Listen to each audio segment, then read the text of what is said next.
All right, welcome back to another edition of 13 Cards Subject Change. And look, I did that a lot better than last week. And this week, of course, we always got Zach with us. How you doing, folks? And with much anticipated, we wanted to have him back, and I'm glad to have him back. We got Jessie. I'm so happy to be back, and I have a feeling, because I haven't been here in a little bit, that Zach here has something very interesting to say to me very shortly. So. We'll get to that. I baked something in my oven. It's a pie, and it starts with a C. And Zach will dish it up later. I don't know. No. It's so much worse than Jessie thinks. All right, so we're actually going to start the show off. Where are we going to throw it in first? You know what? Honestly, I think the best way to start this is one of the best pay-per-views I've seen of 2020. NXT Takeover happened. Yeah. NXT Takeover 31 with arguably the best match in the history of NXT. It might be. Arguably, it's up there. You had Star Power. Which one? Oh, the main event. Easily. Oh, okay. Easily. There was a couple of very good matches. It was a good pay-per-view. Yes. It was a really good pay-per-view. Honestly, for me, it's like I know it's been going around the internet that Johnny Gargano is now wrestling's blandest human being according to Jim Cornette, but I've never hated the fact that Johnny was just not blessed with a 6-foot height. Yeah. I mean, technically Johnny is Johnny Wrestling. I mean, he's phenomenal. He makes matches work with anybody. Yeah. This was a great match. It made Damian Priest look like a star. We'll just start there. I mean, Damian Priest, formerly, for those people that don't know, Punishment Martinez from ROH. I actually saw him live when he was Punishment Martinez. Oh, amazing. He was good, but it's interesting. He was much broader in the shoulder. He's lost a lot of weight. Interestingly enough, usually those guys go to WWE, they kind of bulk up a bit more. He has debulked. Yeah. But you haven't been here for a while. I don't know if you've followed the show, but I've said he is now everything that AEW wants Luchasaurus to be. Yeah. Except crisp and actually can pull off a lot of the stuff. I will say, when it comes to Damian Priest, because back then in ROH, it was just he was raw. And nobody knew who this guy was. But he was so talented. When you would watch those matches, you're like, man, this guy has such a huge future. I saw him at Masters of the Craft. Oh, which was, wow, yeah. Which was a show down in Hopkins. Yeah, great show, by the way. I've only gotten to see the recordings because I did not get the chance to make it. We hijacked that whole show. I don't think it's in the DVD, but I can tell you right now. Todd's obviously the main referee for ROH. Yeah. When another referee came out that whole night, we just started chanting, "You're not Todd, you're not Todd, we want Todd." We hijacked the entire show, basically from the moment that Ken Anderson came out. It was hilarious. Yeah, he's one of our favorite. Yeah, it's fantastic. Damn Green Bay Packer. Right, but actually, crazy story. I have the DVD. I got to watch the Briscoes versus the Motor City Machine Guns. Oh, damn! The second one. Oof. And by the way, it was every bit of what it should have been. That was also the show that I spent $30 to get pictures with the Young Bucks. I met Jay Lethal. I also told the Young Bucks say hi to Kenny, and I want to be clear on that because again, I want people to understand where I started with the Young Bucks and where we are now. And in fact, we're going to bring back a topic from last week here in a little bit, Leroy, for Jessie, because remember, it's just been you and me for a couple of months, so we want to bring back a couple topics, get Jessie's opinion on them. But back to NXT, Damian Priest, the gimmick's perfect. Oh yeah. The man is amazing. He doesn't talk a lot. No. But when he talks, it fits. It makes sense. And he's actually getting better. At first I thought it was a little rough when he first started, but it's definitely a lot better now. He's great. He is, and it's interesting to me because they basically turned him babyface in a strange way, in an odd way. But again, it's working. Yeah, it makes sense. He is crisp, and it's again. I'll mention this. It happened on NXT television. Shotzi Blackheart did that horrible move on the apron. That I just, oh god, she needs to be careful because she will be out if she does that again. I cringed. Okay, seriously, go back and ask Allison. I cringed in the moment when she did that. Was it a suicide? Yeah, it was like a suicide. It was a poison Yeah, Rana. it was a poison Rana, and then the suicide dive too was extremely rough. But anyway, no, it's just when he did the Razor's Edge to Johnny on the apron, you could tell it was a safe Razor's Edge. Yeah. Johnny didn't just hit the hardest part of the ring. Yeah. Neither guy was going to get hurt. Because honestly, I was more afraid from the poison Rana for Shotzi than I was for her opponent. But no, for me, Damian Priest, I don't know how you can't look at this guy and not see a Razor Ramon type of guy. Yeah.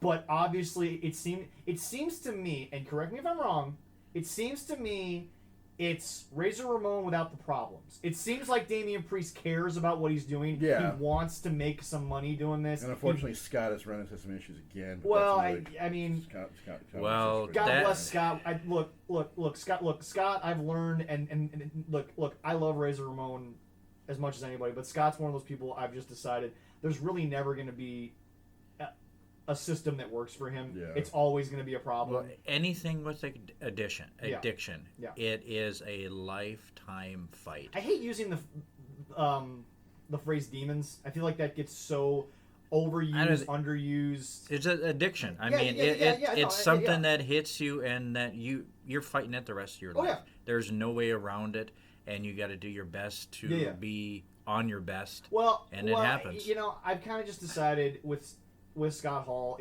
it's a scenario where I'm going to enjoy the moments when he still is around and sober, and then the times that he's not, I'm not going to ignore them. I'm just going to let him deal with what he's got to deal with. But anyway, no, Johnny Gargano lived up to his name, Mr. Takeover. It was a good match. I don't view Johnny that bland because I've actually liked what him and Candace have been doing. Yeah, of course. I think it adds to Johnny's character. Because again, okay, see, here's the thing that I've been talking about for a while. Johnny is accepting the role of snarky, middle card, loser-esque heel. Yeah. The Young Bucks will not accept this role under any circumstances, although they'd be great at it, although they're kind of sort of turning into that a little bit with the whole situation. They're a couple bitches. Well, I'm sorry. They feel like it right now. I don't know. Right. But here's the thing. Johnny is accepting where he's at. Yeah. I don't think he's looking for a call-up. No. Johnny is just accepting that, you know what, I've been to the mountaintop, I still have something to give, and I don't care who you are. Dinner with the Garganos is fairly entertaining. And most of the time it is fairly entertaining. And I think, to be fair to Johnny, when people are like, why does he want to get called up? I'm like, did you see when he was emergency called up and how Vince was trying to use him and Tommaso when they were technically already in a feud? Yeah. I'm like, you can just tell there's a big disconnect to how Triple H develops these guys and what happens on the main roster. You know, we're actually going to get to that a little bit here because the thing is, I actually want to.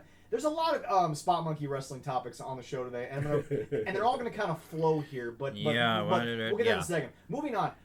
Candace versus Eo was exactly what it should have been. It's a great match. I wish it would have went longer, to be honest. Eo looks great. Oh, of course. Which of course that was a good 16 minutes. Yeah. But I just remember watching the match, and I'm like, man, I could have gotten another 4 minutes out of these women and just been like 5-star all. Because I mean, they were working an excellent match, telling a great story. I think what gets lost because Candace was so bland and I know it's funny that I said Johnny's not, but Candice LeRae as a face was bland for about 2 years in NXT. She was. The Poison Pixie has really allowed her to come out, and the new ring gear's been good for her. I mean, everything about and the hair. Yeah, no, completely. But the whole thing is that I actually recognize Candice LeRae from a crowd now. Yeah. If that makes sense to you guys? Well, yeah, because when she was first there, she was just pop babyface, and she would just blend in with all the other blonde babyfaces. Well, the problem with Candice was that even though she could wrestle better than most of them. well, the problem with me was I think Candice got lumped in with a lot of that Chikara bullshit that WWE took over a couple of years. And again, no disrespect to Candice, she worked with Joey Ryan, which probably doesn't make you the best. No, hold on a second. I'm not talking about Joey's legal issues. No, I'm talking about him as a performer. Just in general. Nobody can look at you highly when Joey Ryan's your tag team partner. But anyway, no. Candice has really worked. And by the way, I'm actually glad that Candice didn't win, because here's the deal. I didn't want one Gargano to win, if you were gonna put the belt on one of them, the other one had to win too. It just that's how it had to be, in my opinion. Yeah, that's how I think it had to be. I do agree with that. But from top to bottom, this was a great takeover. I'm kind of skimming through a couple of things here because the truth is, what did you? I was just gonna ask you about the Kushida match because I was watching that and I was like, dang. Kushida first of all, can we get past the fact that Kushida has to win at this point in his career? I know that might sound kind of stupid, but Kushida is already probably one of the most decorated junior heavyweights in history of all time. He is also an amazing, just overall competitor. And by the way, Kushida loves getting the best out of other people. Yeah. And Velveteen Dream is actually, it's funny because I'm watching this match and I'm thinking to myself, one, Velveteen is not going to win, but that's okay. Hopefully he puts on a good performance. And two, damn, it really feels like Velveteen is like he's wrestling for his future right now. Oh yeah. Like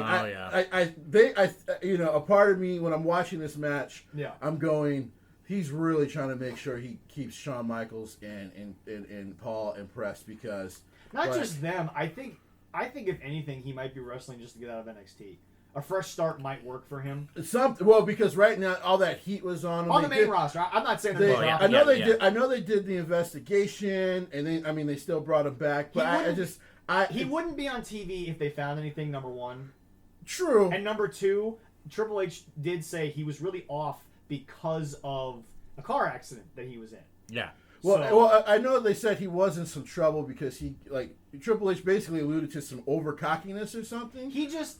Okay. First of all, for anyone that actually watched Tough Enough when Patrick was there, he's cocky as shit. He is absolutely cocky as hell. And what bothered me the most was he turned around, and I remember the one thing I remember from that season, other than a couple random moments. And first of all, Sarah Lee just was probably not my pick because I don't think what you were ever going to get out of her. Did anything ever happen with her? She married. I'm pretty sure she married someone on the NXT roster and then left to have a baby. Okay. But I think so, yeah. But anyway, no, here's my thing. The one thing I remember from that season was him saying Hulk Hogan's gone. Things have to change and evolve. And it's like, look, Hulk Hogan may not be on the everyday roster, but you can't sit there and tell me that what he does isn't still going to resonate when he comes out. The dude still is, and again, only Tony Khan can say I don't want Hulk Hogan in my wrestling promotion. Well, he's stupid. Well, I just lay it out there, man. I just lay it out there. I don't even like soccer. I've always been half and half of when those guys in AEW said that because I get why at the time. That was basically a little bit after the tapes came out and he was saying all that racist stuff. But Jesse, and I've talked to multiple black people about this. Look, I've never really liked Hulk Hogan, so that just gave me a reason to like him even less. Which is fine. No.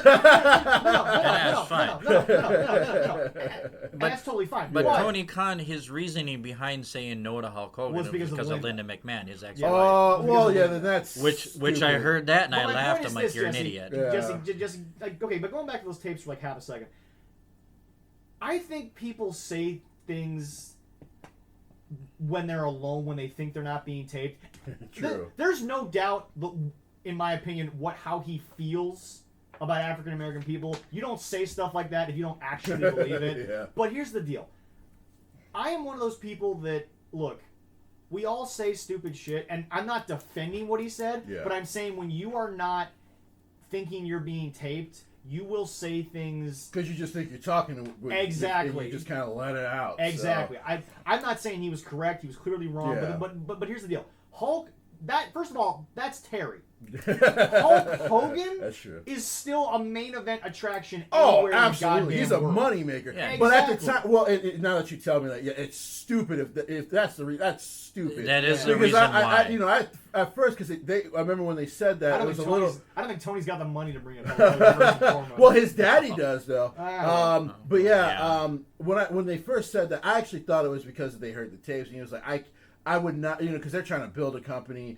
And I know they were like, we don't really want a lot of legends, and then of course now they have a lot of the legends. We'll get to that. When I first heard that, I was like, okay, I get it right now because you're like, right now we can't touch him until the heat's cooled off. Yeah. But I get it. Okay, so now, first of all, Santos Escobar versus Isaiah Swerve Scott. It was just good.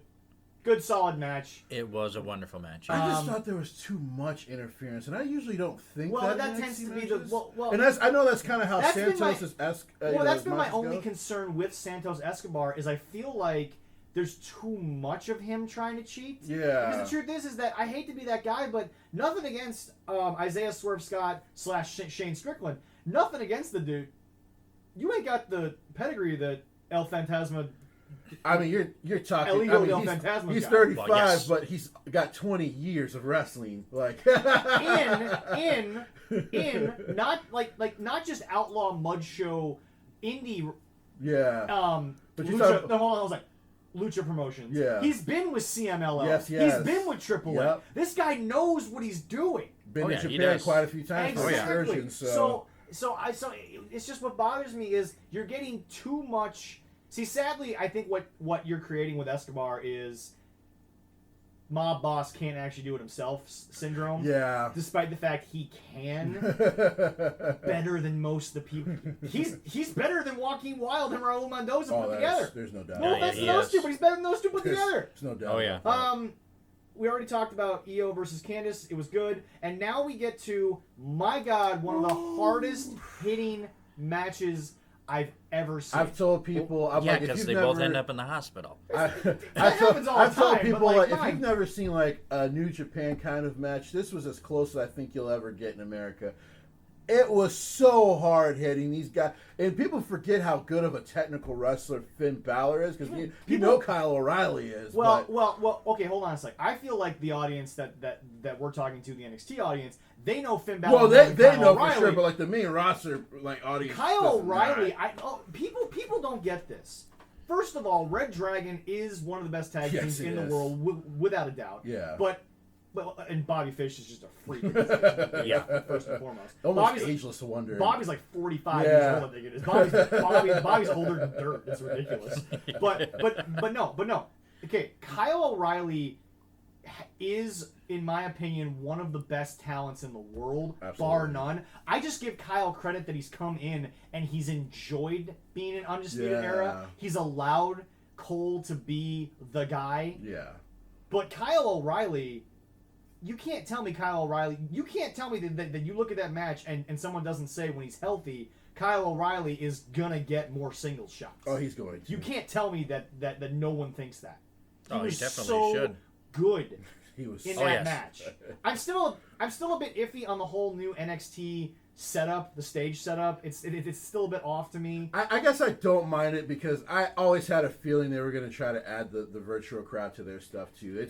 Triple H is always kind of. It's not even nudge towards it. It's not even the virtual crowd. It seems like a more intimate feeling. Yeah. Which I feel like NXT always felt bigger.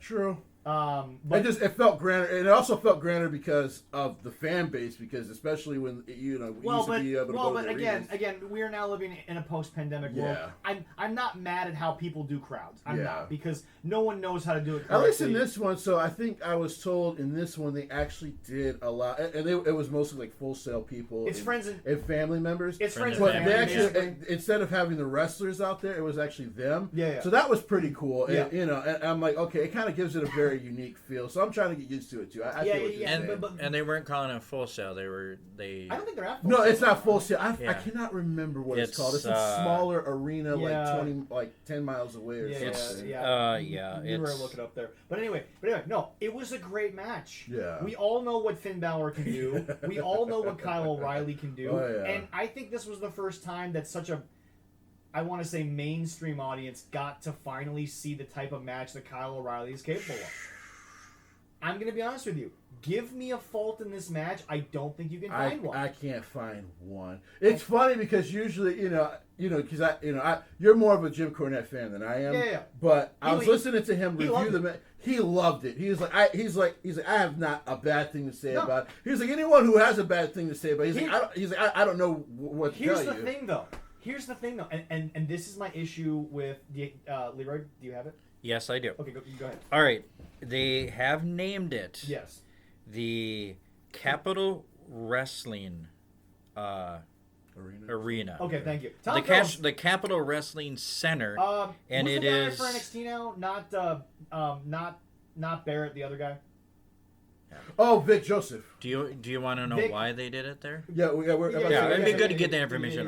Go They ahead. did it to tribute to Vince McMahon's grandfather, I Jess heard that, yep. McMahon of Capital Repping Corporation that he founded in 1953. Oh, wow. So it's paying homage Vic to Joseph that. said it like 6 times Oh, see, I missed it. during the broadcast. Yeah, it was missed a wrestling boxing promotion back in the day. Yeah, And okay. I mean, I think that's great that they're that's awesome. paying tribute. What I awesome. also love, by the way, here's how you take that match and you not only elevate the match, but you also make the story better.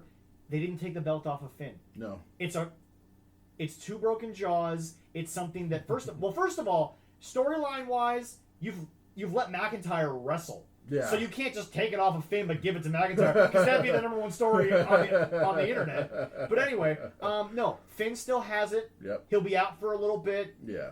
It's gonna be what it's gonna be. Yeah. But they're keeping the belt on Finn, and Finn's gonna keep going, which is great because first of all, you can't have the last 2 guys have to release the title because that's going to be really bad for the title. But very bad. But no, I know that match because it's interesting. Leroy and I talked about Clash of Champions. Okay. I gave the entire pay-per-view 5 out of 5. Wow. I did, and the reason why I did it was because every single match, despite no title changes, every single match, go back and watch. It elevated the story. Nothing was bland. Everything made sense. Everything had a place to go the next Monday, Friday. Very true. Of everything. Yeah, I think I gave it a 4. I gave it a 4.5 on my Reddit thing that I do right now. It was a 4 out of 5 for me. Like a 4.5, and only reason I thought that was because I thought when they had to pull Nikki, even though I knew she wasn't going to win the match, but I was just like, dang.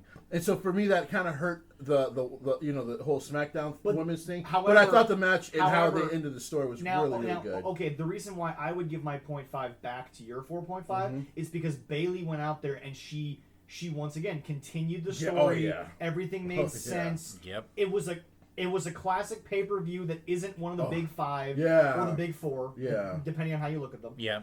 It was a pay-per-view that was in the middle of the year that you just needed to continue the story. Yeah. That's what it was, and this is back when, No Mercy would be just shortly after Backlash, and it's like no one cares about that, but it continued the SmackDown storylines through, and gave them a pay-per-view. I did almost give it a 5 out of 5 because I thought the Roman and Jay stuff was like 7 out.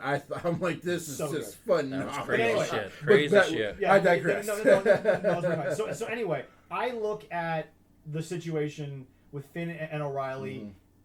Neither guy came out of that looking bad. No. You can't tell me either guy looks bad from Kyle that. O'Reilly now looks like he deserves to be in main event. Kyle O'Reilly, the biggest problem for me with the Undisputed Era is God gave size to guys who can't talk.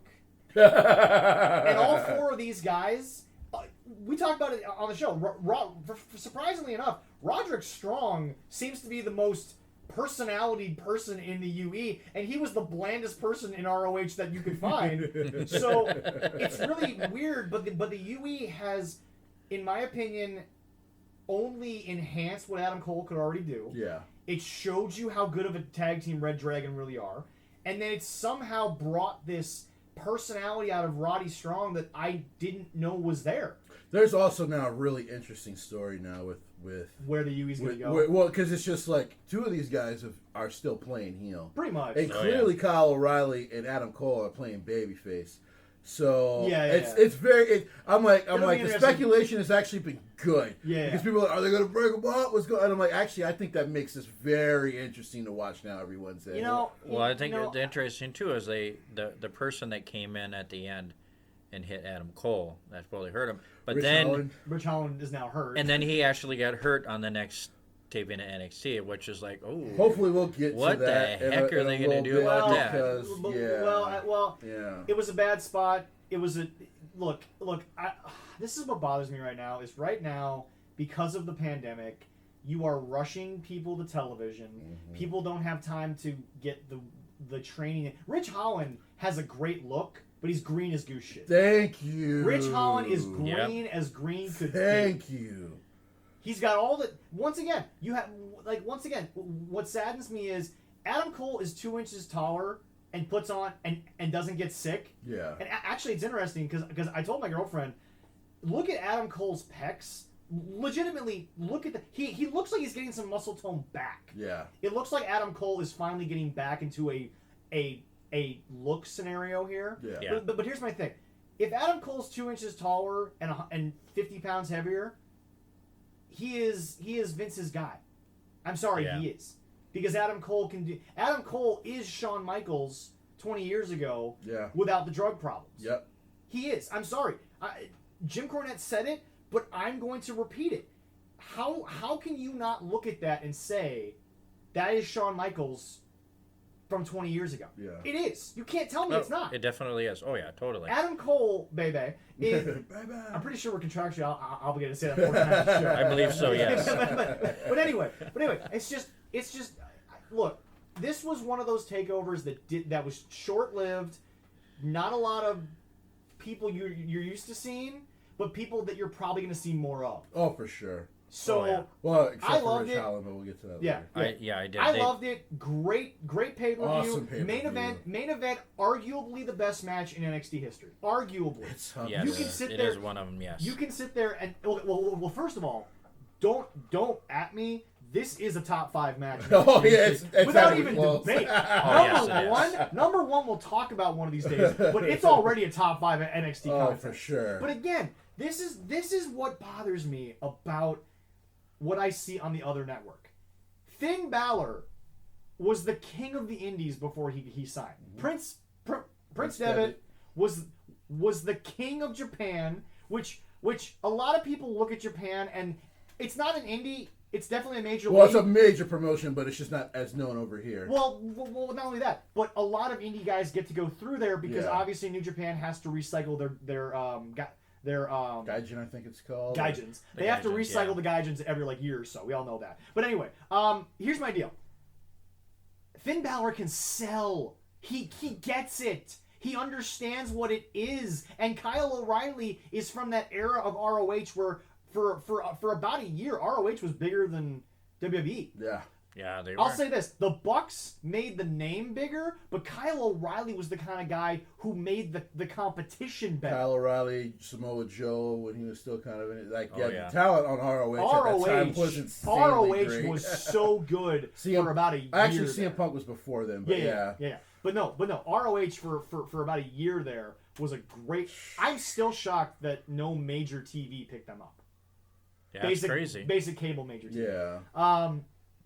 Anyway, moving forward here. So NXT TakeOver was great. Loved absolutely. it. We mentioned earlier the Twitter battle, or Jim Cornette. There is a Twitter battle going on between Jim Cornette and Chris Jericho and the COVID god, Chris Jericho. But it's beyond that, dude. Did you see the last one that was deleted? Yes, I did. I had to laugh about that. Here's the sad part. Didn't Jericho say something about, if he wasn't so busy shitting on the company I work for, we would actually bring him in or something like that? Yeah, you can be He'd be yeah. a consultant. The problem is that Jim Cornette has already said to Tony Khan, I'm the only person who doesn't want a job from you, because Jim Cornette doesn't want to have anything to do with wrestling anymore, which is fine. Jim put in his years. He traveled the roads. Jim is maybe the number 2 manager of all time. Yeah. That's Bobby Heenan, number 1. It's always going to be Bobby Heenan. Sorry, folks. Bobby Heenan was amazing. He was called the Brain for a reason, folks. Yeah. But it's just, here's the deal. Chris Jericho is boggling my mind with what he's doing on not just Twitter, but his podcast. Recently, his podcast, he said, the worst match I ever saw was the Brothers of Destruction versus DX in Saudi Arabia. And by the way, I commented on that post on Facebook because I think it was the History of Wrestling Facebook page posted. Yeah, I think so. Yeah. And I commented, and it got a lot of likes and a lot of laughs. You had a match where you lost by getting dumped into orange juice. Stop talking, please. But to be fair, at least that match was much smoother. I had to almost agree with them. I want to point something out, though. Because and I felt bad, Taker at that point. No. I hate to say it, but okay, by the way, It's funny that you say that because that particular concept is actually what's going to make you eat crow here in a minute. And I'll explain why. But hold on, I'll explain why. Okay. But here's the deal. Yes, it was a smoother run match because you had people that could go a little better than than the DX situation. But it's one of those situations where Chris Jericho, in my opinion, you are now using Jim Cornette. First of all, you are using Jim Cornette in a way that I don't think he needs to because he still has television time. Of course. Jim, in my opinion, Jim needs Chris because Jim continues to review wrestling, and Chris is obviously a major part of wrestling right now. So, but it's just Chris. First of all, Chris needs to get off Twitter. The whole Sebastian Bach thing. I thought that would tell him to stop. So I actually didn't get a chance to see that. What did he say? Someone said Chris Jericho is apparently now so old and out of shape to some people. He looks like an old version of Sebastian Bach. And Sebastian Bach, I don't know verbatim what happened, but Sebastian Bach said, "Yeah, well, at least I can sing and I don't lip sync." I remember that. It's not a lie. And I just want to point something out. I don't hate Fozzy. I actually really like Fozzy. I do think it's a situation where, first of all, Megadeth is one of the most influential thrash metal bands of all time. Oh, yes, but definitely. Even Dave Mustaine has said, I am more of a yeller than a singer. Yeah. And to me, that's what Chris is doing. He's enhancing his own voice. He's not actually singing. Because when you sing, your voice gets... Because, see, I have a very low-tone voice, but as Jessie knows from my past band experience, when I sing... It's almost a pop-punk sound because it's very high-pitched. Yeah. That's just how I sing. Yeah. But Chris, it seems like he's just enhancing his voice. And I don't mind it in Fozzy. Probably trying to save his voice, too. It's Well, yeah. But here's the thing. Sebastian Bach is one of the best overall, not just rock singers, but just good singers ever. He did Broadway. He was a star on Broadway. He was a star in Vegas for years. Even after his run with Skid Row and some of those other bands. The guy can sing his ass off. Sebastian Bach's voice is incredible. Is a very high-pitched sound, but he hits notes where I'm like, okay, the voice is about to crack, and then it doesn't. Yeah. And I've seen it live to where, okay, it's not a studio edit where it cracks and then we just re-edit it. He does hit those notes, and all of a sudden you're like, okay, voice is about to pop, we're done, and he brings it back. I don't know how he does it, but sadly, I hate to say this to the people defending Chris Jericho, Sebastian Bach is one of the best rock singers that's ever lived. Period. End of story. There's no argument anyone could bring up, and I would like you to try. Definitely. Yeah. You can go straight to my page and try. And I enjoy Fozzy too, and I like, it's like, but everybody has a different singing style. Jericho has his singing style. Yeah. It's not the greatest, but it's good. But here's my thing. He does a good job. Here's my thing. Going back to the point. Chris, see, sadly, this is where I think Jim, once again, ends up being right, is Chris is so enamored with the Mark audience, more so than his own shtick anymore. Jericho, see, here's the deal. I have disliked Jon Moxley since he left because I have looked at Jon Moxley's run after WWE and I've said to myself, if this is the type of shit that Vince told him no to, I see why Vince said no. I feel like no one is telling Chris no, and this is proving that Chris, I hate to say it, Chris may be a Russo-type person. I'm not saying he's as bad as Russo, because ain't nobody that bad. But what I'm saying is that... I don't know if that's humanly possible. That's fair. But no, what I'm saying is this. Russo was the classic example of 100 bad ideas, 98 of them sucked, 2 of them were hit the wall and stuck there just long enough for Vince to look over at the wall and say, okay, I've got a huge production team. I've got a Titan Entertainment network quality production studio. Let's see if we can't... Because here's the deal. Vince Russo may have been the idea guy. Vince is the one who ultimately built those stories. Oh, yeah. Vince is the guy who ultimately knew what they were going to... You think Russo had the headset on telling him what to say? Hell no. That has always been Vince. That will always be Vince. I'd have been very scared if he was doing that. But here's my thing. No one's there to tell Chris no, though. And I think it's a lot of Tony Khan, A, and we'll get to him in a minute, is just letting Chris do what he wants. A, because of how much he's paying him, and B, I just don't think Tony Khan is understanding what he's doing. Tony Khan got in trouble on Twitter. We'll get to that in a second here. But anyway, I feel like Chris is just... No one's there to tell him the 98 ideas suck, so he's doing all 100 of them. And to get to a good one, we have to get to 98 shitty ones. I'm sorry. Any idea? I mean, Jesse, any counter? So when it comes to like, well, because first off, calling him the COVID God is just the funniest thing. I don't know who started that, but that was Jim. That was. Yeah, there's just no that I will give the Jim Cornette because there's no defending what he did. He should have never went. And I get why they did it, but that was a terrible idea. You could have got your band members sick. You do realize that that after that happened, Jim Cornette and Brian Last rewrote Judas Effect, right? Yes, they rewrote Judas. Yeah. I'm become infected with the COVID in my bloodstream. But yeah, look up the podcast. That's it. When I think of Chris Jericho's AEW run, because actually the stuff in New Japan has been pretty good, but I think a lot of that is Harold Mage is gone, and I'm not sure if you guys want to talk about that today, but they still have some control, in New Japan. Like you're not going to just go crazy in the promotion, but they'll hear you out. Gato, those guys, they'll actually hear you out. Especially when you're a legend like Chris Jericho. But when I look at his run in AEW, we also know in New Japan a lot goes through Okada and and Tanahashi. I want to make sure. And I've always said at least they'll hear you out. You know what I mean? So when I think of his run in AEW though, it has been like 40-60. At first, I was half and half on the Inner Circle. He was great to start. Yeah, I was half and half on the Inner Circle because I was like, But you guys said bad. Well, this was all bad, creative. But then you bring in a former WWE guy. Here's my only problem with the Inner Circle. Jake Hager's the only guy in the Inner Circle that it looks like Chris would actually hang out with outside of WWE. Probably. Outside of WWE. I don't see Chris. I see Chris being friends with Sammy at work. I don't see Chris and Sammy hanging out outside. Apparently I know. Apparently the thing is that apparently he is actually tight with the former LAX guys. Santana. Apparently Ortiz. he's actually quite tight with them because he actually used to travel every now and then to Canada to watch him in TNA. Yeah. Because of course he lives up there. Yeah. And then actually lives in Florida, I'm pretty sure. Oh, he might have actually moved. He's to Florida. neighbors with Big Show. Oh, okay, then he probably moved to Florida. He's neighbors with Big Shows.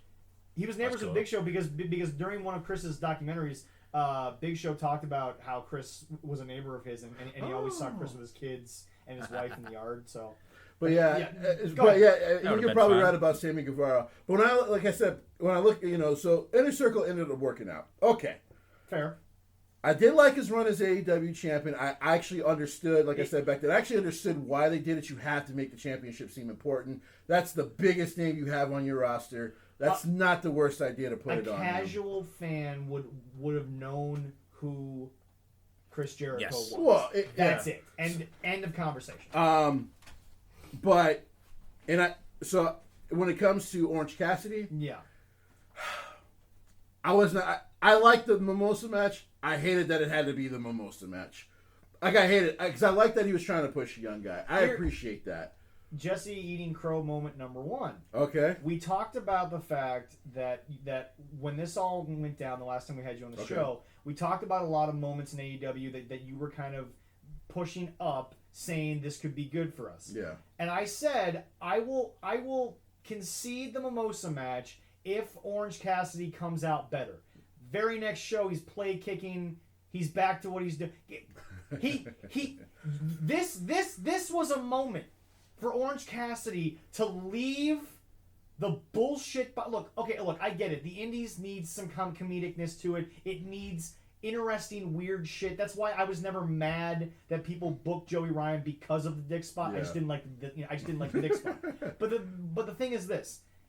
This is what I don't understand. This is what I don't get. This was the perfect time for something that is so rarely done in the 1 year of AEW.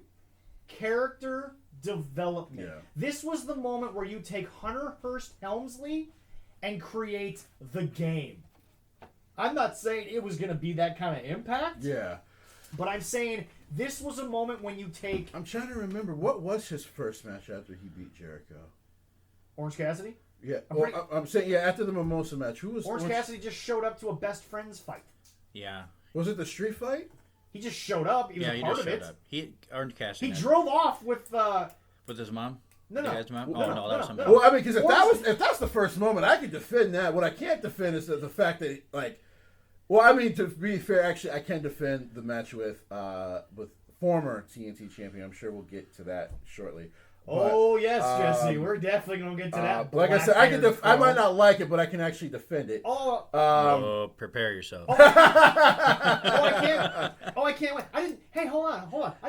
I didn't realize Skip Bayless was on the show, but anyway, go ahead. How dare you? We'll get to that. But, he dares, and he will. If the first moment was like the street fight, then I don't mind because. But he showed up in a car and drove off with one of the members. He showed up. He helped his guys win, and then yes, the minivan spot is stupid. Also, quick question: if Dave Meltzer refuses to, quote unquote, give his 5-star thing to cinematic matches, why did he give it to this street fight? Did he? I don't understand. He gave it 5 stars. I don't know. It was a 5-star street fight. Sometimes I don't understand Dave Meltzer. Parking lot brawl. He's getting paid Dave off. Meltzer never gave a 5-star match to Flair and freaking Sting. We talked about it on the show. Wow. That's a 3-star match just on the names. Wow. They'll fill in the last 2, but he's given more. One of the Bucks has the most 5-star matches since Dave Meltzer started. One of the Bucks. I believe he's getting paid off or getting sexual favors. No, I just weed is legal in California. I think he's just probably a big fan of them because he knew what they were trying to do. They named their finisher after him. Of course, he's a fan. The Meltzer driver. That was after though they got those 5 stars. I'm guessing though. Okay, if somebody I really didn't like named a move after me, yeah, I'd be the greatest fan. Pretty sure Darren Corbin has. It's called the Leroy Crotch Drop. I gotta be honest. Anyway, I'm one of his fans anyways. I can't defend not giving Flair and Sting 5 stars because they put on legendary matches. Well, because he's an idiot. But as far as Dave used to have higher standards than this fucking shit. Oh, maybe he has a drinking problem. He must. Or a pot problem. Well, they're not wrong with that. As far as Orange Cassidy. The one thing I will eat crow on is I thought after the Mimosa match, you would see him more around Jon Moxley and Lance Archer and those guys. I don't care if he had a title shot, but this was the prime example for Orange Cassidy to pull a John Morrison. Remember when Johnny Nitro became John Morrison? It was this big moment. He basically denounced his name and became Jim Morrison, the legendary, the late great Jim Morrison, is obviously what he bases himself off of. But ladies and gentlemen, there are moments in time when you just evolve. And Orange Cassidy refuses to evolve when, guess what, bro? You don't have to do the stupid gimmicky shit because you finally have national television. I'm assuming. And you're actually talented. And I'm assuming. Yeah, I'm about to say that. I think that most. They didn't give him the right evolve card like Pokemon. That's why. Oh my god. I will eat crow on that part because I think a part of that is like they are afraid that if he does change the character up, he's not doing the silly. No, it's because Tony Khan loves this shit. Well, it's not even just that. It's Tony Khan's favorite wrestler. It's literally the merch sales. That's the biggest thing. Which is fine, but okay. Here's I think he's one of. I think outside of Cody, he's their highest seller. Right. But here's the deal: you can still sell merch, but not play kick. Yeah. It was funny. I will eat crow on that. I agree. That shit has to stop. He didn't actually do that. Darren Corbin is the only person I've ever seen that took the play kick and actually sold it, but hold on. He sold it but didn't sell it. He sold it in the sense of he looked at the crowd and said, "Really? This is what you're all here to see?" He didn't sell it as if he was actually getting hurt. Darren Corbin was okay.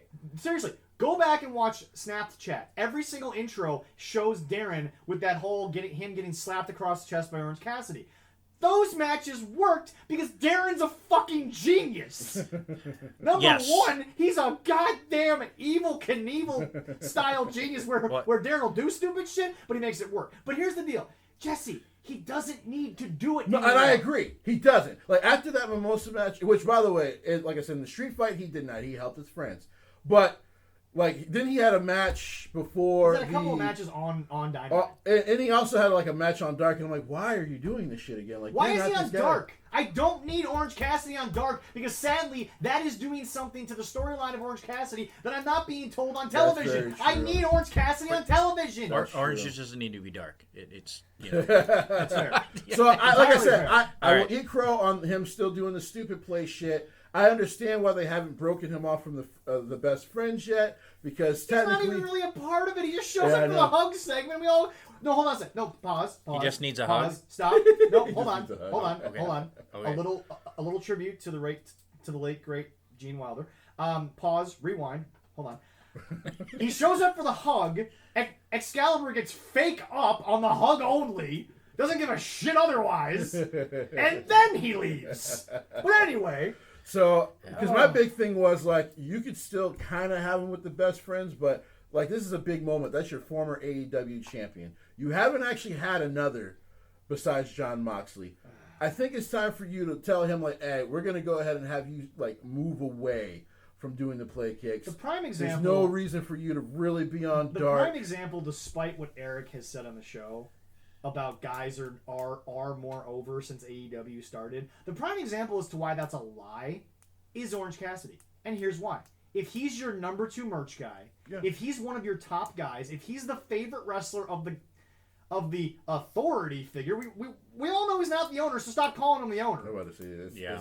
He's the son of the owner. Taddy is the owner. But here's the deal.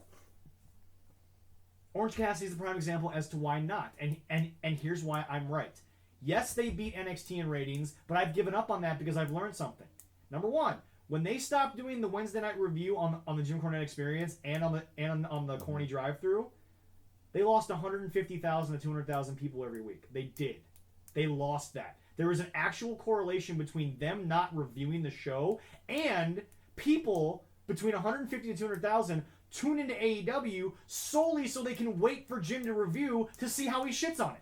There's actually mathematical evidence. Well, I will to that. say this, though. I don't know, because the one week that WWE did not go against them, they actually finally got over 1 million viewers. That's because there was no one else against them. But I'm just saying, so you can't say it's not actually more popular that people won't watch it. There was nothing else to watch. Time out.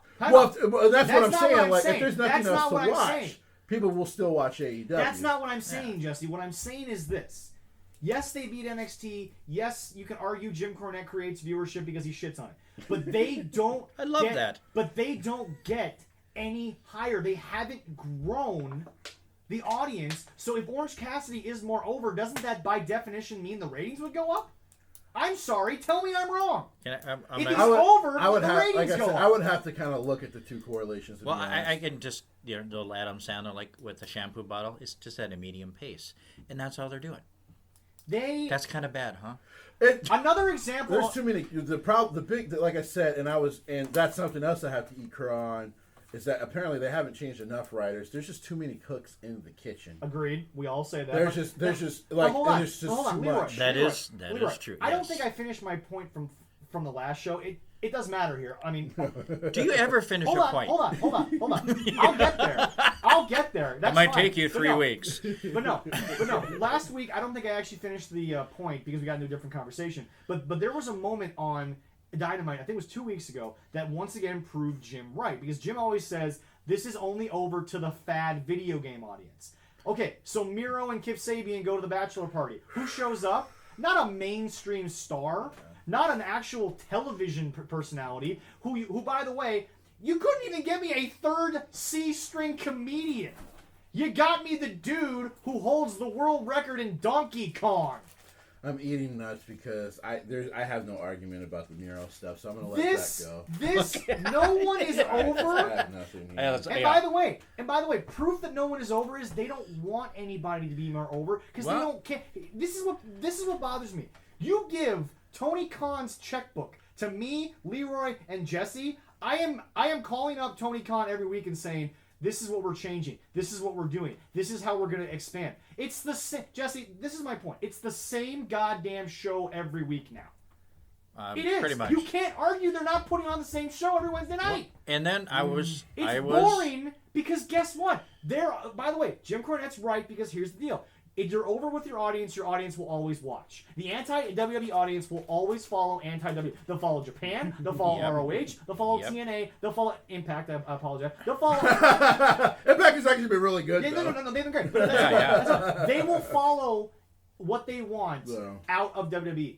But the problem is that the ratings are not going up. You hit 1 million for the first time in 6 months. You can't tell me that's not a benefit. I was listening to Jericho on a podcast with Bully Ray and another guy, and he stated this, and this reminded me of WCW when they went to shit. Yeah. He goes, everybody has a chance. Everybody on the roster has a chance to be a main eventer. No. I'm like, what? No. So everybody, that's how you get David Arquette as the world champion. Yes, and I'm like, wait a minute. You need mid cards, and you got the you can't do both. It's just. I think I've said this horrible. on the show, but I'm about to say something that might shock Leroy, unless he's already heard me say it. If you give me control of AEW tomorrow, I am actually not firing Joey Janela.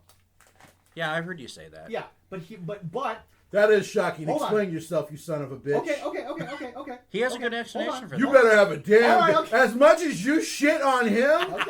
Okay. He does. Don't stress me. Oh, you better have a good one. Here's why I'd keep him.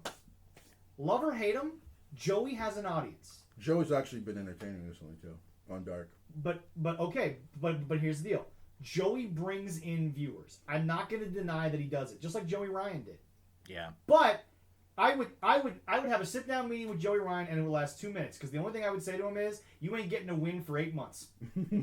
You are literally going to be a guy that is going to start the upturn of the people I actually give a shit about. Use him as the start of the push guy. Exactly. But here's the deal. Joey's so effing stupid, and Joey just wants to be heard. He just wants views. He'd probably take that conversation with me where I'd call him a fucking idiot, and he'd be fine with it. Yeah. Oh, yeah. Look, here's the deal. I knew from day one when they were joking about becoming the new Midnight Express, I knew it wasn't going to work because the only person alive that could ever do that are the guys from the Midnight Express or Jim Cornette. Nobody has... You want to tell me after all this time the Midnight Express isn't patented? Come on, guys. But anyway, who's going to become a new Midnight Express? Joey Janela and Sonny Kiss were going to be the new Midnight Express. I'm guessing Joey Janela said that stupid shit. They threw it on Twitter, and Jim was like... Here's the thing, this is why sometimes I'm like, Joey, shut the fuck up. Because I actually really like the tag... Sorry. I actually really like the tag team. I'm not sure how much... I don't know how much tolerate you can... Or how much you try to tolerate. Terrible. I don't hate Sonny Kiss, but I'm sorry, that gimmick is never going to make you a main event star. Not main event. Actually, him only getting the shot at the TNT Championship, fine with me. Mid-card guy. Deal. No problem with that. Okay with that. And not unless he starts... Because he's athletic enough to put on great main event matches. Yeah. But yeah, that gimmick has to change. And I get it. It's just about his pride as a gay man. Exactly. I 100%. have no problem with that. But... We talked about... Joey, shut up! What are you talking about, Midnight Express? Devon Monroe, who essentially has the same basic gimmick, but Devon can actually sell. That's my point there. Anyway, go ahead. So, I really like the tag team because I don't think they're ever going to be tag team champions. No. And it would be dumb of them to do it. FTR is either going to mess themselves up, or they're going to lose to the Bucks, but we'll talk about that later. Yeah. Apparently, guys, I think we're just all in on talking about AEW. No pun intended. I did not mean to use the phrasing all in, but we're just talking about AEW at this juncture. All in. I only say that when I'm with the ladies. Which isn't very often. So as often as that pay-per-view happens. Exactly. Thank you. Once every 5 minutes. It's like a blue moon. So, like I said, I'm okay with them as a tag team because they've been actually using them perfectly. They'll get wins over the guys they're trying to build, but then, with the guys that they're actually putting over, they lose to. And I have no problem with that. But here's my thing, Jesse. Nobody is over. Nobody. You can't name... No, hold on. You can't tell me they're over because here's the deal. Hangman Page is pretty damn over. He was already over. But he's over more now than he was at the start. Think about it. That's because New Japan should have featured him more. And they probably should have featured him more. And B, he was too young in ROH to be featured more. He's not. ROH is when he started, though. True, but he's not a better character. He's a drunk. That's it. He's well, right now his character is very middling. I really like the story going on between him and, is it going to be a cleaner Kenny Omega? Hold on a sec. This is, okay, so this was the topic from last week, and this is the topic that I want to get to you on. Okay. Leroy, we talked about Kenny Omega. Yes, we did. And I kind of pooped on him a little bit. Yep. but no, Jesse, I actually didn't shit on him in the way that you think. I was asking the question to Leroy, where is the supposed best wrestler in the world? What has happened? Because okay, I realize... I can't argue that right now. Here's the deal. I brought this topic up because I remember watching Kenny on commentary. Mm-hmm. First of all, Kenny Omega doesn't give a shit while he's on commentary. He doesn't. Kenny Omega, for some reason, is not the Kenny Omega of old. Kenny Omega was brought into the Bullet Club because Bullet Club wanted a presence in the junior heavyweight division. Kenny's personality was big in Japan.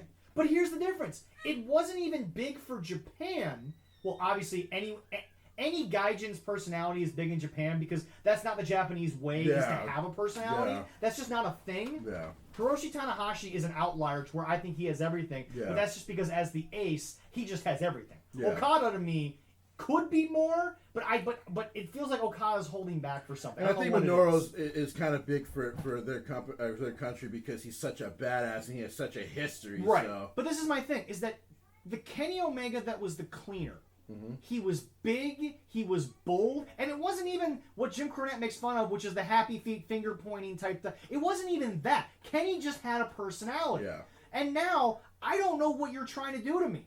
Yeah. Kenny Omega is bland. He doesn't care. He literally talks as if he's got a freaking stick up his ass, even though for some reason, that's not who Kenny Omega is. No. Here's the deal, and I hate to say this, and honestly, I pose you this question more than Leroy.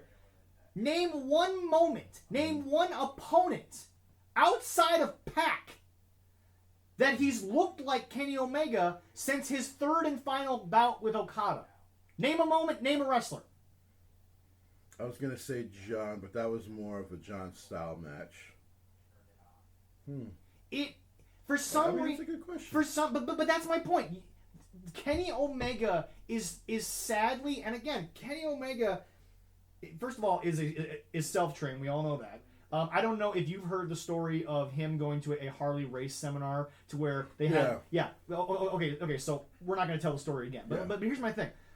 And honestly, Leroy has actually gone back and he's watched Kenny from Okada to now. And even Leroy doesn't know what's happened. The guy is bland. He doesn't... And again, I'm going to repeat this until somebody gives me a reason why, but I don't understand that you had personality. It showed, and I could tell it was bigger than Japan. Yeah. But now, all I can say to anyone is, was it Okada, or was it just the fact that he was bland and it stuck out in Japan? Because I'm not getting anything out of Kenny Omega. I will say this. I don't think it... He was angry 1 minute, and now he doesn't give a shit? I'm serious, though. No, hold on. Before you answer, I'm serious. We followed him an uncomfortably long time to the parking lot after a 35-minute snooze fest towards the end. And he gets mad, he gets in the car, he's all fired up, and then the very next Dynamite, he's just stone-faced. What? What is happening? What are we doing? Why is it happening? I don't get it. The way they do changes is weird, and mostly it's those guys. What do you mean weird? What do you mean weird? They're 180 every 30 seconds. That's not. To be fair, and I will agree on what you said earlier. I don't care that the Young Bucks are trying to turn heel, but they're doing it like little bitches, and I hate it. I actually hate. I can tell you as a guy who actually watches AEW, I hate those segments every week. Oh, I have to watch this because I'm like, what are you doing? I know, unfortunately. Yeah. What the hell are you guys doing? Because to be fair, when they call themselves one of the best tag teams in the world, I've gotten a chance to see them in Minneapolis before. I can't remember which show it was, and I was like, they're of the craft, by the way, too. Okay, yeah. I'm like, when I saw them back then, and that was after the first time they got fired from TNA or whatever happened with TNA, I was like, damn, these two are actually really impressive. But here's the problem. And I thought they were sweet guys, but when I see this, I'm like, what is this bullshit? But here's my problem here. And I want to stay on Kenny because he's part of the elite. Okay, let me answer your question. Okay, when it comes to Kenny, I think what he's trying to do is a slow burn to what we knew him as. A slow burn. They were the tag champs for 200 plus days. Let me finish. So he's trying to do a slow burn story deal where they're doing this tourney. It culminates at the next pay-per-view. He's gonna beat Hangman. We all know this. Because what's gonna happen is he's gonna do the quote unquote probably full turn, and he's gonna beat Hangman, and then he'll probably beat Jon Moxley for the title at some point. So what's the point of building Hangman the way that you have? So basically you're because it doesn't make Hangman a sympathetic heel to lose to Omega. So I do want to answer that because a lot of people have actually asked that question of what is the point of Kenny beating Hangman and Jon Moxley? Because I actually think Jon Moxley, it sounds like there's a rumor that Jon Moxley actually has plans to go back to Japan full time. Which would be fine. So I think when he drops the title, because Japan is not going to let him do death matches. They're not. Oh no, New Japan won't. No. But obviously, there's some places where the great Hayabusa was once at. He could go to AJPW and do death matches if he wanted to, but I digress. Yeah. Actually, they're fairly slowly restarting back now, but because I think the story they want to tell is Kenny is now the biggest heel in the company. Now, there are also some rumors because, during Jericho's 30th, which I know we'll talk about later, we saw Tanahashi, which in the past, before Harold Mage left, would have not been possible. That is the only point that I am at this moment willing to concede to you is that you talked about needing to redo the relationship with New Japan. Which it looks like it's now more of a possibility now that Harold's gone. To be fair, I think it's 50-50 that it meant nothing versus it means everything. Yeah. I think it's literally middle of the road. It could be Jericho's just going back to Japan, or Japan is coming to AEW. It's literally right now to me, Leroy, maybe you have different thoughts. To me, it's 50-50. I think so. Jericho needed something more. He's been doing it for 30 years. I don't know. They got to do some. I think Jericho when they got to do some different shit. Jericho when he can is just leaving. Well, I know that sounds crazy. Yeah. I think he's just going to go back to music full time. I think that's what he wanted to do. It's clear that's what he wanted to do before the pandemic. Yeah. So, because I think what he was trying to do was build Jake as the main guy that always has the championships, and then Sammy to be kind of the big spokesperson for Inner Circle so he could leave. Though I do really like the story they're starting to tell between Jericho and MJF. And the two reasons I kind of like that story is because, one, I think MJF kind of taking over actually isn't the worst idea. Plus, I would like to see Wardlow actually get away from MJF. Because I actually want to see him be more than just MJF's bitch. Yeah. But yeah, I actually do think when I saw that, and there was rumors before that with Harold Mage leaving, that there's actually been some talks between Tony Khan and New Japan's actual CEO. Yeah. So I actually do think there actually could be a rebinding relationship, because to me, if you're going to turn Kenny heel, well, but my question here is, what happens if there's a relationship? Does Khan continue with what I think has been some schizophrenic bullshit booking, or is New Japan going to have to step in and say? Because remember, New Japan saved the ROH show at the Garden. Yes, they did. And we've talked about this, and I don't even think Jessie can actually defend the Bucks for not doing that show. No. They should have done that show. They should have done that show. Okay? Mm-hmm. You were the reason that show sold out. I'm sorry you were. That show was half-assed at best after you didn't show up. Yeah. But my whole point is that look, a slow burn. Kenny's been here since day one. He was great with Pac, I'm sorry. He seemed to be getting his footing. I saw the same Kenny. And again, the sad part is that Kenny is looking very much like a non-top guy in AEW. But Which is so weird, and I agree. But the problem is, I don't know if that's what Kenny ultimately is, and New Japan just made him better. No. Or is Kenny trying to do something where he's trying to hold back? If you're the best in the world, show me you're the best in the world. So he actually did an interview with Chris Van Vliet, I think it is, guy who does great wrestling interviews with the wrestlers. Yep. I actually think that's exactly what happened. Was he was like, I will take a back seat when they started this thing, so they could try to build the younger wrestlers. But you don't do that. And I agree with you and Jim Cornette when you guys said that was a terrible way for him to go. Mm-hmm. So like somebody like Cody should have been like, no, dude, be the best wrestler on the planet because we're probably gonna put a championship on Jericho right away because we want to get have some name recognition. Because I'm sorry, as much as people loved Cody coming in, and as much as I think Cody is the closest thing to my style of wrestling that AEW has. Yeah. Kenny was the bigger name. And Kenny is a better wrestler. By a mile. So it's well, that's debatable. Because you still believe because I think you still believe like maybe like New Japan hit him, but I actually think New Japan allowed him to do more. No. That's not what I'm saying. What I'm saying is did New Japan hide the fact that he's not what we think he is? No, I don't think so. Were guys like Tanahashi and Okada so good that they made him look better? Because I'm sorry, right now, Kenny Omega, I can't even put him top 10 in the world. I can't. I can barely probably put him top 20 from the start of AEW to now. I agree. I actually agree. Kenny Omega had, and by the way, I said this to Leroy last week. Everyone looks good with Pac because he's freaking Pac. Yeah. Well, I'm trying to think who he's wrestled. Orange Cat. By the way, yeah, and that's why I also agree with Orange Cassidy with you because he's deeply talented, and the gimmick has to go at some point soon.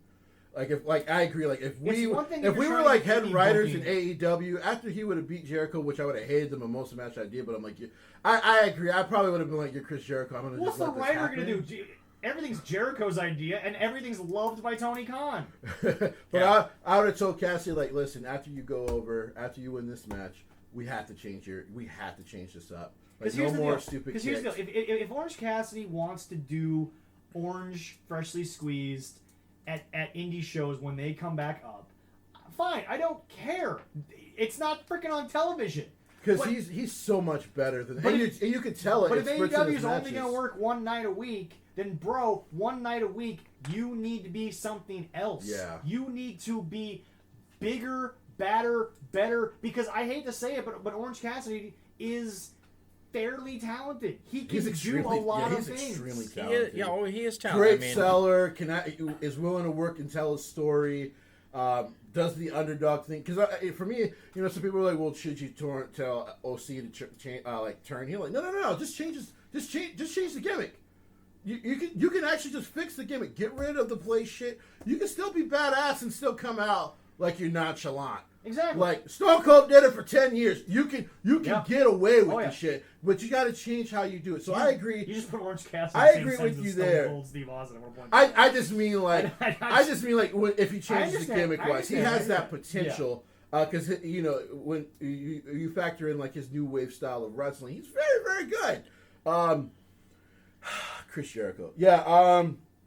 I hope that some sort of shows come back because I need Chris Jericho to go away from wrestling.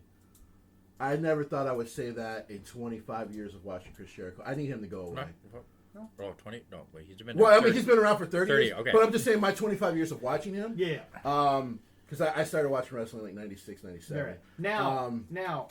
He's got to go away. I can't take it anymore. Now on to the biggest Jesse's gonna eat shit moment. Okay, Cody and... Ladies and gentlemen. Go ahead. Cody can't call me Rhodes. He got his name back, though. Like I wrote up there? Well, here's the... You see what I wrote on there about him? Yes. Well, but here's the thing. Here's the thing.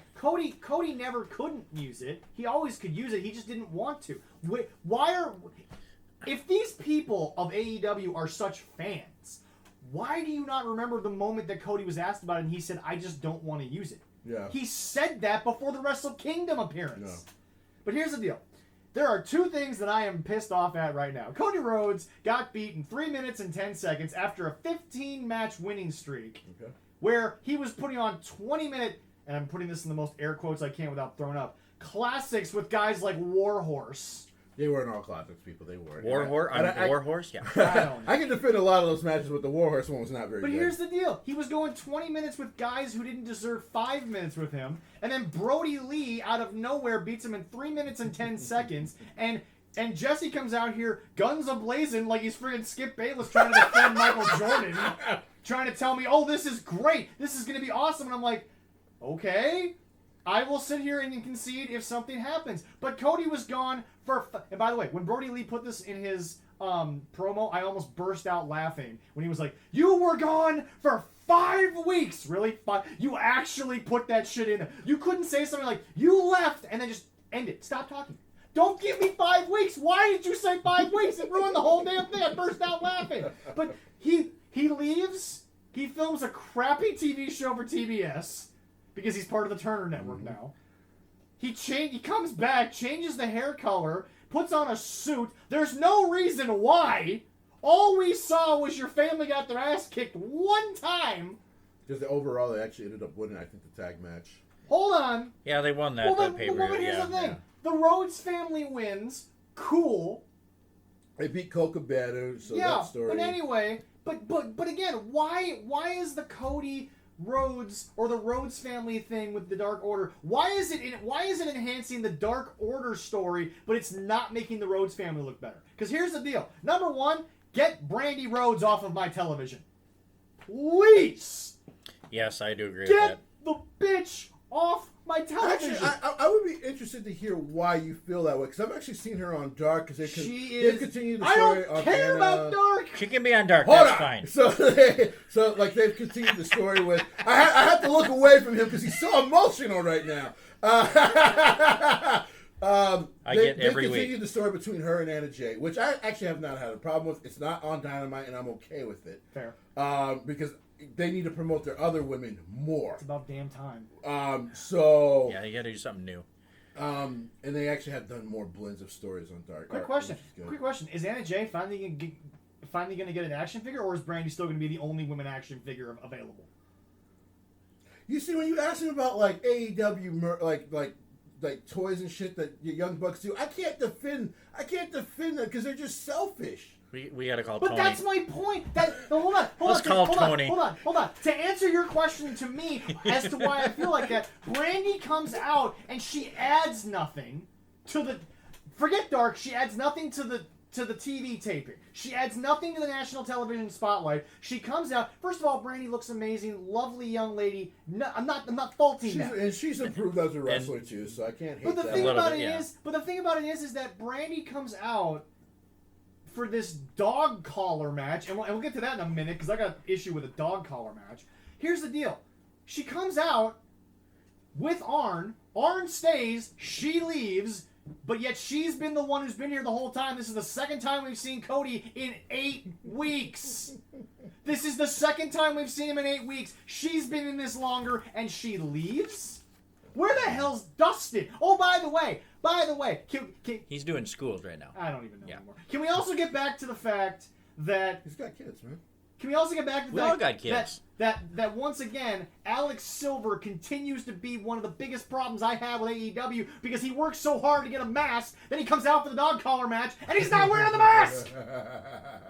It was a rite of passage, but he's worn it twice since he got it! So I gotta He be doesn't honest. understand the concept. I've got to be absolutely honest about Alex Silver. He's also a midget that Hornswoggle can beat up, but that's nor here nor there. That's not true. Because I did something that Hornswoggle's a badass. What are you talking about? I did something that yo ass used to do, and I actually started watching Being the Elite. And by the way, which I still partially hate, but I also partially love. Oh, I still watch Be the Elite. I'm not. I don't. It's easier to watch now. It's easier to watch now that they've cut all that Joey Ryan footage because it's now half the length of time. Yeah. He was on the damn thing for Yeah, he was for a long minutes time. a day. So, Alex Silver to me has actually been one of the better parts as far as the humor part of the Dark Order. I don't hate. No. I don't care about Alex Silver's performance. I care about the fact that dude, there was a moment where Evil Uno held up these two masks for these two guys, Alex Reynolds and yeah, and it was Silver. such like this huge thing that they were supposed to wear them all and the time. they never wear them. Well, it's stupid because I know who you are. Alex is now the only one that doesn't wear it all the time. He doesn't understand the concept. But- That's my point. But hold on. Let's get back to this Cody thing. He leaves. He's back. Mm-hmm. We don't know why he's all of a sudden more debonair. We don't know why he changed his hair. This isn't something that they teased. It just happened. And then out of nowhere, quick question. Where in the, let me repeat this, 5-week story does a dog collar match make sense? You want to have a hardcore match. You want to have a no-D. You could have pulled the bull rope out, and it would have made sense to me because of his father. But Dusty had nothing to do with it. Leroy, quick question. You watched long before we were born. Did Dusty ever have a dog collar angle? No. That's not Dusty. The bull rope would have made sense. Well, yeah, bull rope from Texas. That's my point. That's it. But Jesse, defend the fact that you said Cody would leave. It would enhance people. First of all, Brody hasn't enhanced shit because I found out that Brody can't do nothing without somebody on the other side. But Cody comes. But did I say it'll enhance? I thought I said it enhanced the title to have Brody have it. It didn't. Which it did. He defended it twice. It didn't do It's the shit. TV championship. Woohoo! But anyway, it has become the ECW TV title, and exactly. I kind of hate it. Exactly. But here's the deal. No, okay, so let's talk about everything that doesn't make sense right now. Number one, you were gone for a short period of time after a 3 minute 10 second beatdown. You come back after we found out you filmed a show on TBS. Has that even debuted on TBS? Not yet. Until next week or 2 weeks. They should have waited for it to debut. Number 3, you changed your hair color after saying for the 3 years you were on the indie before AEW that you wanted to be, feel like your dad again. You changed it back to black. We don't know what. You're back in black and we don't know why. You are now all of a sudden wearing a suit that looks like you just came out of a young, yacht club. Don't know what that's about. Yeah. You come back. You're not doing this to defend your wife who got her ass kicked. You're not doing this for your family. You're back for you? What? Oh, by the way, then you come back and Brody Lee comes up with a dog collar idea, which, by the way, I didn't hate the idea, but here's a quick question. The number one thing wrong with this whole thing is, why a dog collar? Why do you take a match that, by the way, nobody can shut up about the one versus Greg the Hammer Valentine and Roddy Piper, which, by the way, great match, not taken away from it. Yeah. But they talked about that more than they talked about the match itself. Yeah. And why the hell was Greg the Hammer Valentine there? He shouldn't be there. He was just there to see it because he's the only living member. He was actually there. I didn't see that. Yeah, he was in the crowd. Yeah, he was in the crowd. But no, he's there because sorry, he was away from the crowd, in the crowd. He was there because Tony Khan wanted to bring in. They Greg literally the put Hammer him in. Valentine. They literally put him in his own section so they could keep a camera on him. Greg he needed some money.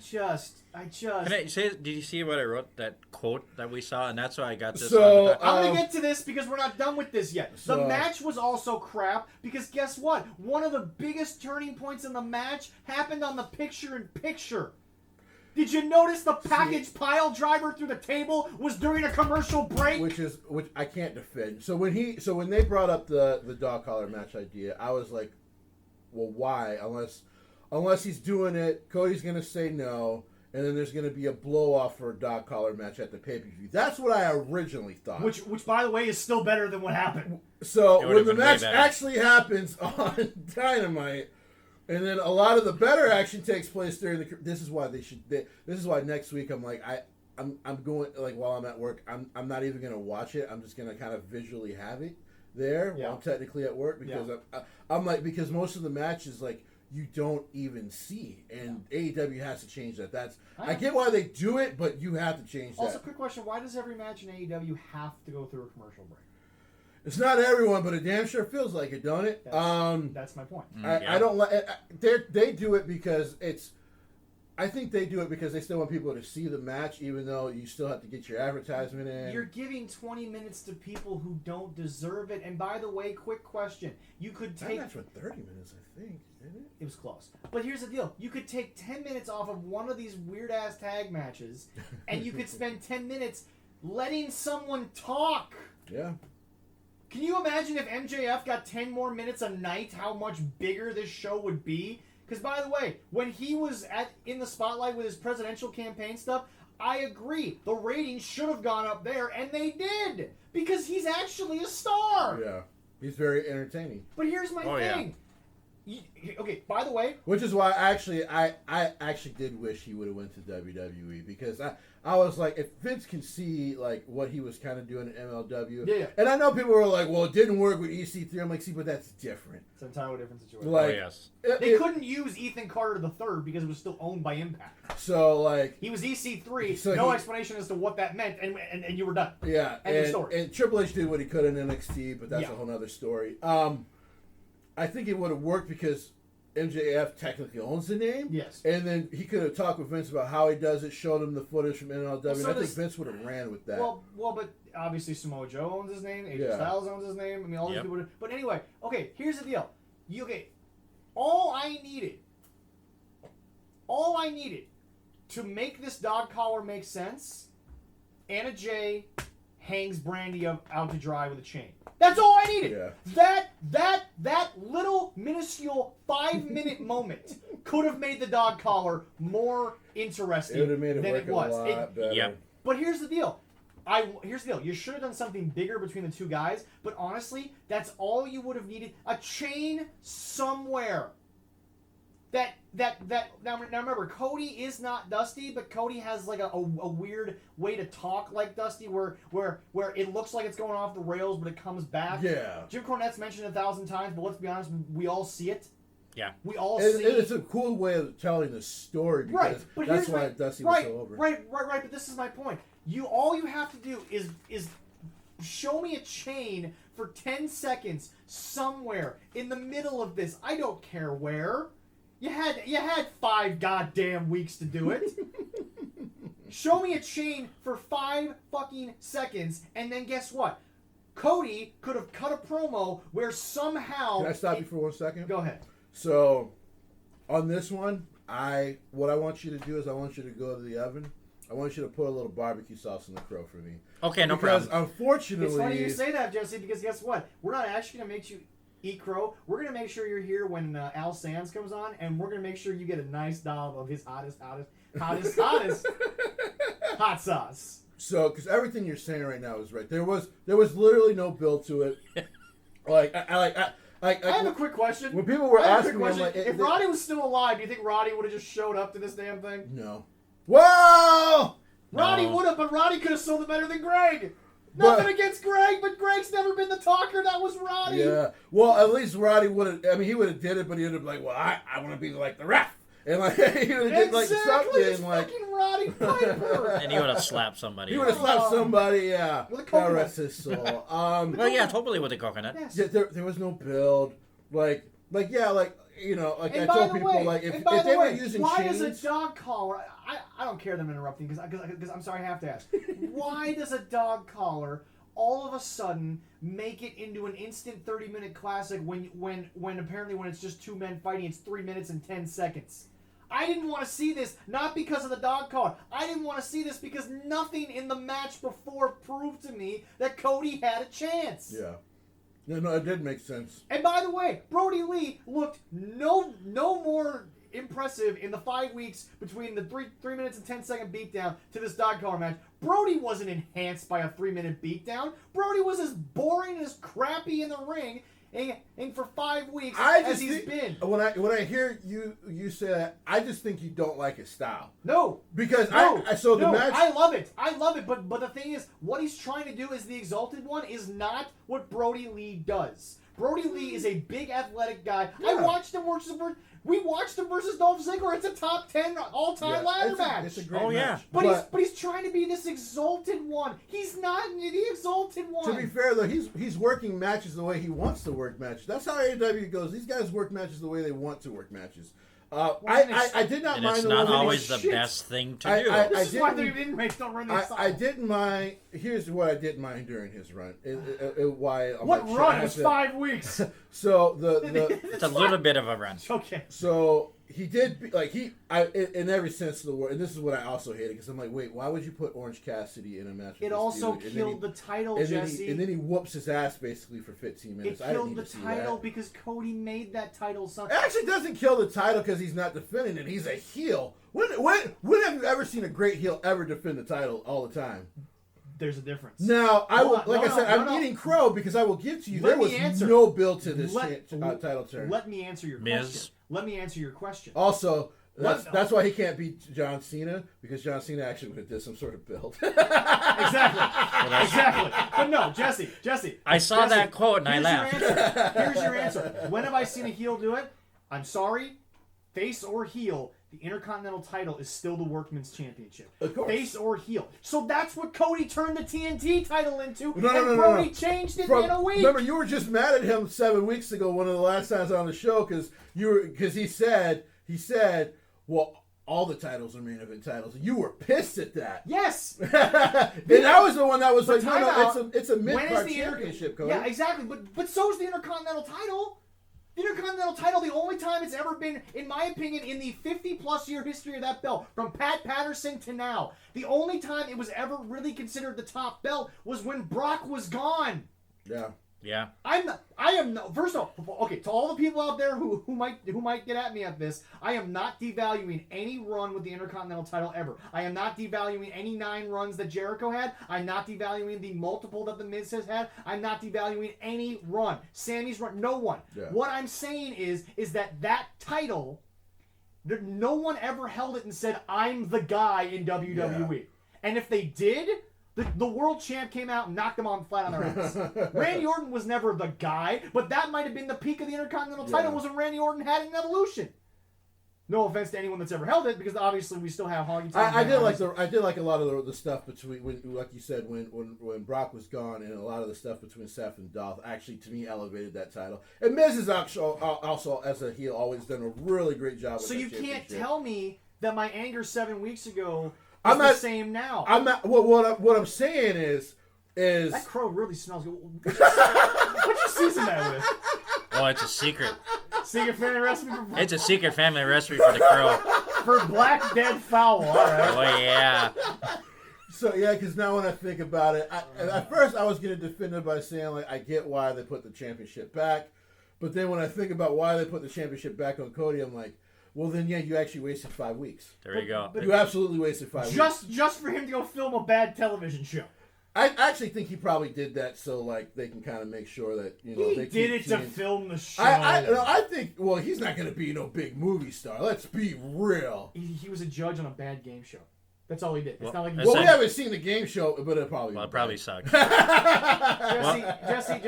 Jesse. So a couple of weeks ago, Leroy and I had a show where I explained I don't want to hate on AEW. I want them to do better, and you've been here for that. Yeah. My problem is, Jesse, is that I can't, as a wrestling fan who looks at things the way that I do, and by the way, as a quote unquote educated wrestling fan, I can't. Here's the deal. I listen to Jim Cornette stuff for mostly background noise, and it's fun to hear his take on things. He also seems like a bitter old man at times, but that's which is fair. But here's the deal. Kind of, but he's entertaining. I don't need Jim Cornette to point out the things wrong in AEW. I see them. I see them live. Yeah, it's easy to see. But my problem is that, look, we've talked about this. Eric said it that Mr. Khan is not worried about his guy at TNT being gone, which I think is bullshit, because you should always be afraid when the guy who greenlit you on a television is gone. I think he said that because, to be fair, it was a conference call. His guy could buy fucking TNT. No, Ted Turner still has him. Ted Turner and the family still has him. He does have more. Yeah, he has more money. Ted Turner's got more. I don't think you understand how rich that Saudi is. Oh, I know. But I know. But I also say that because right now I think they are meeting. So apparently there was a rumor that they are actually meeting Turner's expectations. As long as they're above 750,000. Number one, Turner has no expectations because the people involved with Turner, other than Ted, weren't around when WCW was at its peak. Number two, they're not even paying $1 million a show. Yeah. This is the cheapest thing on their damn programming that's actually bringing in viewership. Yeah. They're not paying for this crap. Tony Khan's still footing the bill. Yeah. But no. It's just here's my point. I don't get why the defenders of this show, and I'm not lumping Jesse in with the people I'm talking about. Why they're entertaining. I don't understand why they can just basically be WWE Light.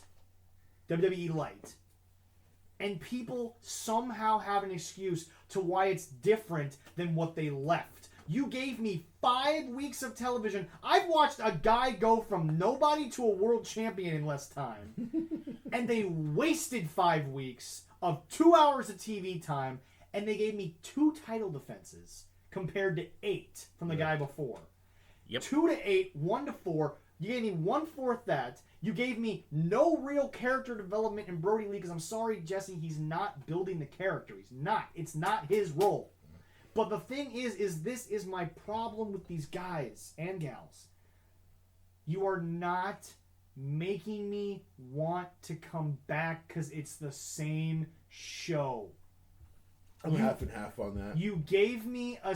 And by the way... Because the world title picture is a lot more interesting than the TNT title picture has been. And yes, I am eating crow on that TNT but when I say... stuff. But, Yes. But when I, Yes, you are. But when I say you're giving me the same show, you're giving me some highlights, but the majority of the show is the same old thing. Tag teams, maybe 1 or 2 women's matches, 2 if you're lucky. And then, by the way, quick question: outside of Miro, why am I supposed to care about Kip Sabian? To be honest, why am I supposed to care about Kip Sabian? So, I've let you kind of rant because it's your show, but there's a dude, Leroy. Seriously, I want you to go check this out. In our quick trip, Yes. there is a sign for our open interviews coming up. There's Yes. a dude. I swear to God, it looks like Kip Sabian on the damn thing. Go look at it. I'll have to grab one from work. Big ass round glasses, straight up hair, goatee. It looks like in Kip Sabian. So go ahead, Jesse. I've moved the mic. Go. I gotta get this off my chest when it comes to Miro. So you left WWE, understandable. They did not use you to I get potential. it. I get it. Like, I was all for it. I was all for it. But then you tell me you're going to quit and focus on Twitch, and then Clearly- the day after your wife gets you kicked off Twitch. Clearly should have been a main event guy Yeah. in WWE. There's just, worked his ass off and deserved to be a main event guy. Yeah. You go to AEW. I understand you have to start somewhere, but this is where you start As the best man to Kip Sabian. as the best man. And I get He probably got hurt in his opening match. within the next 4 or 5 months, she'll probably be TNT champion for some odd reason. But this is where you start, man. And I get why he was upset with WWE. And it's probably fair to assume after watching Raw the last 2 weeks that they are punishing Lana. No one goes through that many tables for that many weeks and you're not being punished. To be fair though, on the side note of that, Lana and Natty are obviously meant to be enhancement talent right now. That's what I'm guessing, but hold also on. I'm not denying the fact that a lot of the hurt is coming to Lana. But it's a 50-50 chance if it's Lana or Natty. It's ending up being Lana. But remember this, if you go back and watch every Best Friends match, who gets pinned every time?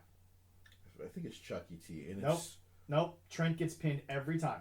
Speaking of guys that Trent gets pinned every time. Speaking of guys that deserve better in AEW, and I know that they're going to get their title shot next week. Trent is very good. Yes, he is. Trent is excellent. Trent is very much. He could be very much so their edge, but apparently, they like I said, I don't know. Listen, AEW, I'll come right for you, man. I'll do it for. I'll do it. I'll do it for 30,000 a year since it's just 1 day a week. I'll do it. I'll do it for half of what you're paying Joey Janela. How's that? I'll do it for half of what you're paying Joey. Because I don't know how you see Chucky T. One of the best. Joey's getting 6 figures out of this shit. Oh shit! I'll take half. One of the They're all best getting paid wrestlers. 6 figures. One of the best young wrestlers in the world is Chucky T. And like anyone who asks me, what do you mean? I always send links, and I'll let you watch all of his matches up until now. They Chucky T have is one of the talent. absolute It's just best. not being used right. And I get they're finally going to get the championship match, but that championship match is literally to further this stupid Young Bucks thing. With the FTR. Okay. Their 1-year anniversary show. Yes. That's what's coming up. Yes. All the championships. All the championships. And are I was like, all the John Moxley, Lance Archer. So- The Big Swole is going for the belt. I'm Quick like, question. really? Quick Why? question. Why does Big Swole First of all, I love Big Swole. I actually do. But where in God's name, after winning due to laughing gas, does Big Swole go from winning a cinematic laughing gas situation to a title shot against Hikaru Shida, who, by the way, I've said on this show, Hikaru Shida is officially the most bland Japanese women wrestler in America right now. She ain't Asuka. She ain't Io. She wasn't Kairi Sane. No. Look, Hikaru Shida can go in the ring, but Hikaru Shida does not make... Look, Asuka... Everyone may think Asuka's doing a joke thing, but that's Asuka. It's Asuka's literally been the MVP since the pandemic started on Raw. There's just nothing talking about that. Oh, yeah. But so when that match... And I know when people heard that match, they were just like you. That's going to turn into a triple threat, and I'll tell people why. Okay, go ahead. So, technically, the number one contender is still Nyla Rose. Actually, Big Swole is ranked number 2. I understand why. So she got the push as by much beating... as I hate this, before you go on, not to interrupt, I don't like that she's the number 1, and here's why. You already gave her the belt. And it didn't really work out well. And you took... Well, but it's not even her fault. You took it off her so damn quick. Yeah, you did. The problem with me is that Kenny's booking gives it to his girl. Whatever. Don't care. It's over now. It was bad, but whatever. I got nothing against Riho, but hun, you are not what I want to see in American television. It's okay. She's back in Stardom. That's probably where she belongs. But Stardom knows how to use the girls. Yes, they do. Stardom knows what they're doing. Yes, they do. Kenny does not. No, he doesn't. But here's the deal. Then he puts it on Nyla Rose. Rightfully, he should. But then Nyla Rose should have ran through 3-4 women before Ivelisse showed up. Quick question. Why am I not getting Nyla Rose versus the NWA Women's Champion? That is a great question. Rosa. Why am I not getting that? Because they clearly now have a partnership with Billy as he's trying to slowly bring things back. But here's my point. Yes, I understand. Oh, I'm pretty sure Rosa is actually smaller than Hikaru Shida. But she's a better technical wrestler. But that's my point. Rosa is believable. Yeah. I'm sorry, but Hikaru Shida, in my opinion, beating her with weapons, cool. And on any given night, you can beat someone with a weapon. That's why I wasn't mad that Hikaru Shida won the belt with weapons. Yeah. But in a one-on-one contest, Nyla Rose beats every woman on the roster. But here's the deal. Your most marketable 2 American women are Britt Baker, who you buried as a babyface, and now you've buried her as a heel. She died as a babyface, and you know it. As a babyface, yes, but as a heel, she's not dead yet. I did not mind the fact that she lost to Big Swole, which is fine. Because to me, you have to build another babyface. Because remember, Hikaru Shida is also still technically contracted to Stardom too. Yeah. So she could just leave. Yeah. Because it's not like she's being used properly. So they have her in the crowd every now and then. Also, the fact that Excalibur brought up the Princess Championship on that. Jesse, did he have to do that? Well, did he have to bring up the Princess but I also title? give Jim more heat for his stuff during the Big Swole and cinematic match too, where he almost seemed like he didn't care. So he didn't. Well, he clearly didn't care, but it kind of got a little. She lost because of a Novocaine injection and laughing gas. That's how this ended. I remember the Novocaine injection used to be what they called what's her name's move in ECW, which was a cutter, but Jesse, whatever. Why was by the way, we reviewed that pay-per-view. It was actually one of my favorite pay-per-views for AEW. The problem is it went too long for me. That was one of the worst opening matches, though. It should have stayed on the pre-show. It should have started with their gut. Yeah. But Jesse, why was Britt Baker in full wrestling gear? Big Swole showed up in the perfect attire. Yeah, it's just regular gear. But Britt Baker was in wrestling attire. That didn't make sense. Okay. But to me though, that's a wrestler's choice. I'm sure they didn't tell her to do that. So anyway, that's the women's match. But going back to what I was saying, the Nyla Rose situation, she should have had the belt longer. But so if you put it on her now. I don't think they're going to put it on her. I just think she's going to interfere in that match on Wednesday. Okay. And because she's going to be, listen, I am the number 1 contender. Right. And I should be a part of this. And she should. She would. Which sadly would be the best storytelling that any women's match has had in AEW. And then you do the triple threat. Yeah. And then I think at that point, I think I put it on Big Swole. We've already heard your thoughts on FTR versus the Best Friends. We understand how you feel about that. Yeah. Moxley versus Archer. We all knew it was going to happen anyway because Archer won the match. But I'm actually 50-50 on the fact that they're going to put this championship on Archer because John has already admitted he would like to go back to Japan full time for at least a year. Yeah. And now they can actually go back. Yeah. Even though however, I think the belt is the only thing that can save Archer right now because yes, Archer has looked strong. I think one thing I do agree with you on when he lost to Cody, that hurt. Leroy, I've shown you a lot of the Lance Archer stuff. Yeah. You think Lance is not dead in the water, but you don't think he's been built as a great big man heel. No, not yet. I don't know what the hell they did, but it's. Yeah, if he gets the belt, that's good. Transitional champion, most likely, but here's probably the deal. something like that. Yeah. Well, but here's the deal. If Lance gets the belt, I think it's the only thing that could help him because then I think you just let Jake do Jake things. Yeah. My biggest problem is, and honestly, Jim Cornette, not. Hold on. Before you finish, I just wanted to say, when people were calling Cody the John Cena of AEW, I think John Moxley doesn't realize that he's taking that spot. Because what's happened... It's an insult to John Cena. No, it's... Well, no. I like John Cena. Maybe not. But I say that because... I mean, look, like, Jake Hager. Like, what has he really done since John beat him? Agreed. Not much. The person who's been hurt the most, really, I think, to me, when I look at, because there's a lot of people that feel that way that you do about Brody Lee. Yeah. Is the John Moxley thing. And the only reason they probably did that was because they had no wrestlers to really, so I'm like, I don't think John has realized because he, of course, did that promo and segment with Cena, which actually was just them kind of going back and forth. Apparently wasn't scripted. Right. Where he actually feels like John Cena buried people. Well, John, Moxley, I gotta show you a mirror, man. Well, the truth is, though, is that when you go back and you look at the backstage footage, John was doing what he was told. John was just being a Vince. Yeah. Dude, he was just listening to his boss. Yeah. So, but Moxley has control over what he's doing. But that's my point. But the other thing that I have to say is that I'm sorry. Go back to that era. It was John Cena or bust. I'm sorry, guys. It was. Well, John Cena, Triple H, or bust. That's it. But here's my question for you. Going back to that era. Are you not sticking with John Cena? He was the hottest thing. Not all the time. In 10 years. Not all the time. However, although, let me say this. Because between 2011 and 2014, there were some guys you could have built off the back of John Cena. Fair, but I want to point something out. What I think, and we haven't seen it yet because Drew McIntyre is still the champion.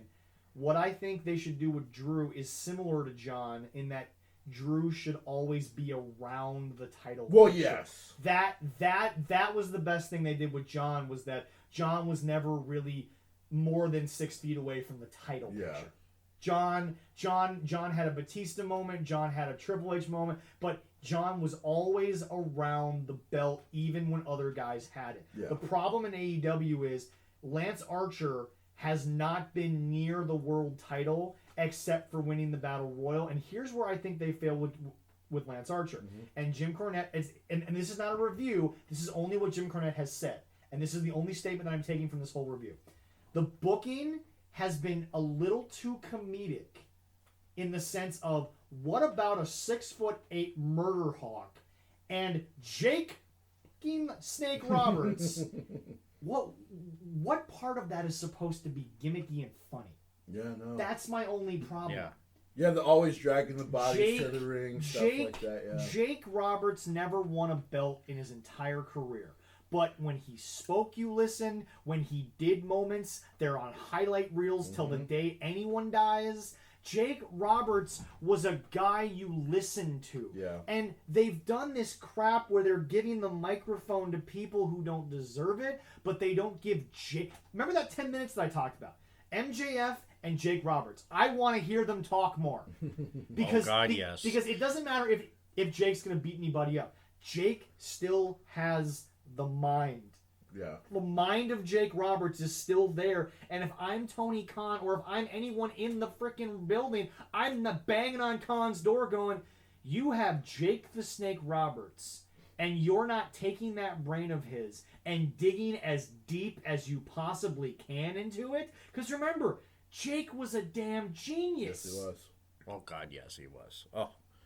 And again, I'm not saying that Jake's entire in-ring career was his choice. Obviously, Vince had a lot to do with it. Obviously, the writing staff had a lot to do with it. But the guy who pulled it off, like, remember, this is back in the day where there wasn't a cue card of what you should say. It was, there's Mean Gene, there's a camera guy, there's the microphone. Make it work. Jake, you got 5 minutes. And roll with it. And we remember them. Oh, yes. We remember them. Yeah. So my only problem with this whole Archer-Moxley thing is the belt, in my opinion, is the only thing that saves Lance Archer. So the big thing right now that they've done to kind of help rebuild this is that, and that's another reason why I'm like, okay, if Tony and those guys in New Japan are actually talking again, because they were actually able to get not only photos but some of the footage from I think it's Wrestle Kingdom in January. Yeah. And I thought that was a nice touch. Did they have anything from the G1 that Moxley was in? Yep. Oh, they did? Okay, go. Yep. And so I'm like, okay.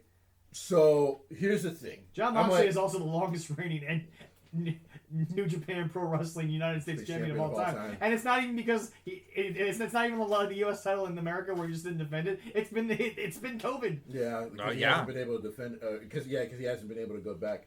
But yeah, so the big thing I kind of took away from that is, one, that means you guys, and I get that, they had to keep Archer out for a week and a half or whatever it was because he had a COVID scare. Yeah. But you haven't done a great job of building this, and I don't mind that. What you did was you're like, okay, we do need to add more guys into this title picture, so they added a guy like Eddie Kingston now who kind of dabbles in and out of it. Can I just say this, and this is me complimenting Tony Khan. Is Eddie Kingston not, and again, I'm not saying it's the same situation, but does it not remind you of the Mark Cuban, Delonte West situation? A little bit. Almost like it's about time that someone did Gave something. him a chance, It's about time that somebody helped Delonte West as opposed to watching video of Delonte West. And B, Eddie Kingston has deserved a national stage mic. And by the way, I'll say it, at me all you want, he's deserved it for 10 years. He's deserved probably minimum 18 years in this business, and Eddie Kingston should have been given it 10 years ago. And well, because here's the interesting thing. There have been a few talking segments, and they're great, but they've all been Eddie. But I've loved them. I've absolutely loved them.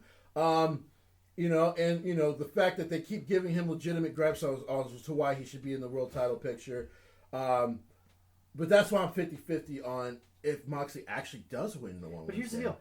Sadly, I would believe Eddie Kingston winning more than Lance Archer right now. And I'm serious. He would probably be better. Because Eddie has been presented seriously. Yes. No comedy. Yep. And Eddie has... From the moment Eddie walked in and they said he had to borrow money for boots. Yeah. To the moment he got a mic, to the moment he got a faction, to the moment he got that match against Cody, to the moment he got the John Moxley fight. Eddie has been consistently booked, and I believe it. Lance has been stuck with Janela. He's been stuck with Sonny Kiss. He's been stuck with every freaking, not even mid-card, but lower-tier card talent. And here's the deal. Lance Archer does not get built. Because everyone thinks you bring in a guy like that, 6'8", 200-plus pounds, Murder Hawk. He reinvented himself in the G1. Great G1 tournament, by the way. Was excellent. Everyone thinks you build a guy by beating anyone up on the roster. No. You have to beat up people that make... Look, you've been on the show, you've said it, everyone has said it, every message board that you can go to says it. Joey Janela doesn't make me believe anyone's good, because I could kick Janela's ass. Without breaking a sweat. Exactly, because Joey Janela, he is a bad... And you know what? We're going to talk about this a little later. He's a bad deathmatch guy. And I know it seems weird that... Because how do you have a deathmatch guy and bad and have them separate? Dude, he does bad deathmatch wrestling. I've seen good deathmatch wrestling. But Joey Janela's a bad deathmatch guy. And at the end of the day, I mean, Joey Janela is not on the level of what CZW can produce. No. CZW's had some bad death matches, but he's not on the level of what CZW can produce. Yeah. But it's just, if Eddie Kingston got this belt so quickly, people would be like, well, what has Eddie done? I'm like, a lot. Forget the 18 years before he got here. He's been more believable from the moment he walked in. To be honest, than anybody. besides before Cody left, yes, Eddie has actually been one of the best things since he got there. He has. Oh, yeah. And by the way, again, I give Khan credit for signing Kingston because you should have. But the problem is that there are more Eddie Kingstons right now unsigned than there are Joey Janela's. True. You are signing Joey Janela 8 times over, but you're letting 1 Eddie Kingston in, but letting 7 go somewhere else. That's not good. And this is what bothers me, and this is what's bothered me from day one. But you have an unlimited checkbook. I didn't mean to interrupt you. Yeah, but when please. you talk about Tony Khan, like I said, I think one of the big things, and I get people do get creatively, they feel stifled in WWE because you get told no so much. But I think what Tony, hell, to be honest, I think what Cody, because he's basically right underneath Tony as far as the power structure, could learn is telling guys like, listen, doesn't sound like a great idea. Let's fix that. But the problem is that again, Tony is a mark. Tony paid for a plane ticket to get Greg the Hammer Valentine out there, and he didn't give him a mic. He didn't do anything with him. He just sat in the crowd. If you can get Bret Hart, Greg the Hammer Valentine, or any other legend at the drop of a hat, at the drop of a phone call, give him a mic. Yeah. Oh yeah. And by the way, have you noticed how many times Tully Blanchard? Have you noticed how many times he fumbles his words because they've given him a script? You're giving Tully a script? Yeah. Tully? You don't need a defend damn script.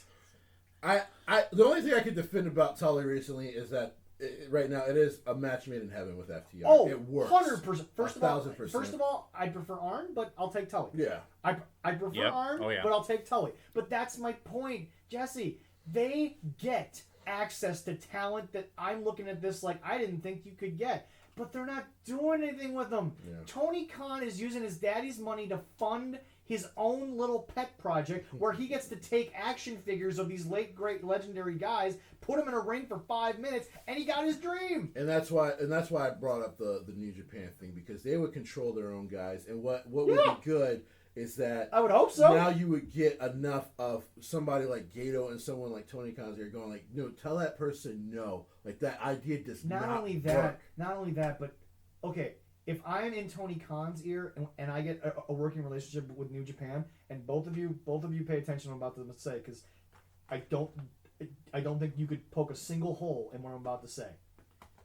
Go to Tony Khan and tell him you will officially make wrestling history, and you will go down as creating not the greatest promoter. You will go down as an all-time great moment maker if you can get a microphone, turn it on, and just put Hiroshi Tanahashi in a goddamn ring in the United States.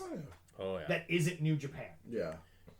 You would be a god to the indie scene if you got Hiroshi Tanahashi in an American ring that wasn't a New Japan logo for 5 minutes. I don't care if he speaks Japanese the whole time. If you got Tanahashi which is on why that I match. thought definitely. I thought the Jericho 30 thing was huge because I'm like there's no way in hell they allow that footage of their most protected guy. They're like their guy outside of Okada. Like, just say anything and get on American television. I want to point something out. Tanahashi is like upper 40s, almost 50. Yeah. He recently just won the G1 again because they trust him. They love him. Because he's still the guy. Yes. Okay, by the way, challenge me on this because nobody can. He built the Tokyo Dome. Oh, he probably did. He is the man whose aura and legend, brick by brick, built the Tokyo Dome. Because people would forget, Great Muta was a legend there, but Great Muta left a lot to go to the Mexican promotions, the American promotions. But Muta, in my opinion, is a Mount Rushmore kind of person. Absolutely. Whereas I pigeonhole Tanahashi as a Mount Rushmore Japanese wrestler. Muta is an all around. Yeah. Muta is otherworldly. Yeah. Muta is, my God, that's Muta. Yeah.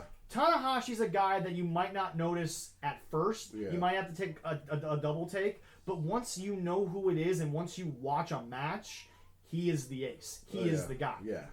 He is everything. Their company is super safe in his hands. Kind of guy, like. 100%, 100%. And he is the guy who stayed when everyone else tried other places. Yep. Sonata, who is now huge in New Japan, he tried Impact for a while. Okada also tried Impact for a while. And that's why they tried to dress him. We'll not talk about that. And that's why I'm not against Okada not being maybe considered one of the GOATs of New Japan, but I can't consider him over Tanahashi, because Tanahashi is just, he's called the ace for a reason. and here's the thing, even at his age, is there anybody else that's going to be called the ace in New Japan? Probably not. Anyone? Probably not. No. Probably not. So that's my point is, look, somewhere along the line, Tony Khan needs to have an actual production meeting. Yeah. And everyone thinks that, Leroy and I, when we've had production meetings, everyone's like, well, Leroy just listens to me. Leroy, I talk a little more than Leroy, that's fine, whatever. That's just naturally you. Yeah, exactly. But the thing is that Leroy has taken my ideas and he's written them on the whiteboard. But when it came time to set up the show, Leroy has told me, I don't think this works right now. Yeah. I don't think this is the best time to do that. So it's like Khan has not said no one time. Yeah. And everyone looks at this show and is like, oh, it's all Zach. No, Leroy has a large amount of say in the show. Absolutely. Because he's able to say no to what I say, and I'm fine with that. Yeah. But to be fair, Leroy, you have stopped me from doing things on the show that were at the wrong time. We eventually got to them, but we built to them bigger. We've created an aura of the show in which you've told me, let's wait a week or two. Let's do this, let's do that. And so it's like, at some point saying, this is the thing. Vince will say no to 98 things. but again, Vince is so used to saying no that he knows what a good yes is. Yeah. That's my whole point. Oh yeah, definitely. Yeah. So anyway, Jesse, your thoughts on the 1 year anniversary, your thoughts on the first year. Obviously I did my review, but So my thoughts on the first. Before you go, yeah. Jesse, we've heard from you, and we've heard you combat me and Leroy about what we think. We've heard you also agree with us. So your opinion is obviously based on wanting them to do better with a lot of the stuff they're already doing. Yeah. Me, I would go almost 180, but that's nor here nor there. Your thoughts on the first year, and then we'll get to Leroy's thoughts on the stuff he's been able to get to in the first year. Okay. Because again, Leroy has liked some stuff that I've hated. So on the first year, I probably have a little bit more hope than you do. First and foremost, though, congratulations to AEW for being 1 year on the air. Because that's huge. Because that's huge. It is huge. Because remember, technically Impact has done that, but they jumped to 3 different networks to do it. You've been on the same network for a year, guys. Yeah, that's huge. That's a pretty bonus. good. That's a big deal. So I still have a little bit more hope. There's some things I still really like. But you have hope in the sense of you have hope with the current structure. I have hope. Well, I have hope with the current structure, okay. and like I said, the last few weeks, and especially Jericho 30, with now Harold Mage leaving, has given me even bigger hope that if they can get this going, because to me the biggest thing wrong with AEW, and I think even for someone like Jim Cornette, the biggest thing is the structure that kind of creates whatever story sometimes they're trying to put in place. It's a mess. I'm not saying that Jim is right every time. And most of the time I think he's wrong. But even though I do respect him, do not get me wrong. I just disagree with him a lot on a lot of stuff. But, however, at the same time, Jim has never been wrong. And hear me out before you say anything. He's never been wrong when you think about the era of wrestling he's trying to build with what they've got. But in this modern era, in a fan base that doesn't necessarily care about 60s, 70s, 80s, he's wrong.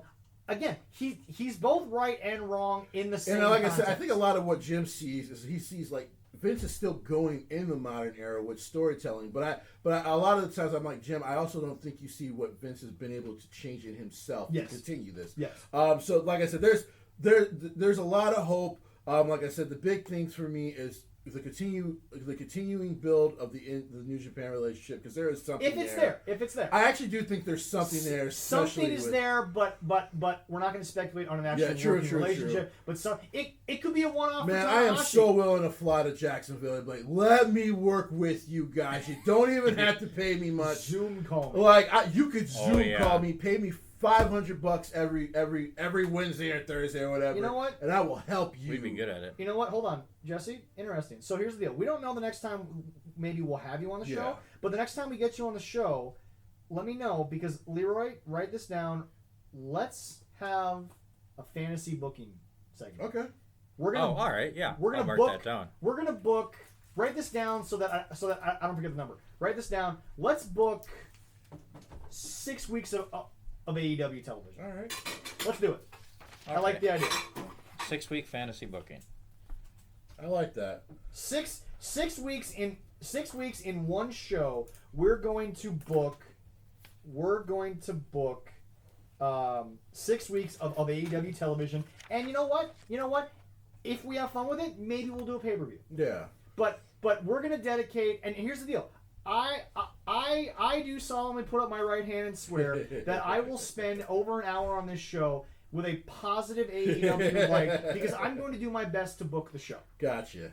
All right. Gotcha. Yeah. Is that fair? Right. That's Yeah. fair. That is totally okay, fair. okay, Yeah. perfect. Yeah. So, like I said, my hope is that because, like I said, I do like, even though it's sometimes it's been a little messy. I really like the world title picture. I do like where that is going. Even if the Kenny stuff, as we talked about earlier, has been incredibly frustrating, I do like where I like where the end point might be, basically. Okay. Even if the way we're getting there has been kind of rough. I'll admit that it's been rough, like extremely. I know I was going to rough. say out of this, but we'll get to Leroy in a second. But to piggyback off you, because I think it's the perfect time for me to jump in, I will say it. This is my last and final segment, or last and final point on the first year. I never thought it was going to last this long. No. It's not even from the joke comedy stuff I've seen. No, I know. But it's because every time somebody got close, something happened that took it out of the way. Spike changed to Paramount. Destination America had no idea what they were doing with wrestling. Pop TV had no idea what they were doing with wrestling. I give them credit for enduring. Yeah. I give them credit for enduring. And by the way, this may sound weird. I give them credit for sticking to their guns, because that's hard to do in national cable television. Yeah. It's really hard to do that. And honestly, I think it puts them up there with shows like How I Met Your Mother and Friends. And here's why I say that. They stuck to their guns. They knew where they were going, but they still gave you the show they wanted. Yeah. How I Met Your Mother, people don't realize, they wrote the pilot and the ending at the same time. The middle 9 seasons was all filler. Yeah. But they still stuck to it, and they still gave you what they wanted. So while I can respect that, I can also sit there and say it's gotten old to me. But I do and will give them 100% job well done, everybody, that you've made it a full year. Yeah. I think that you are starting to show cracks after this year. I think that your announce team's worn out. I don't think they care enough anymore.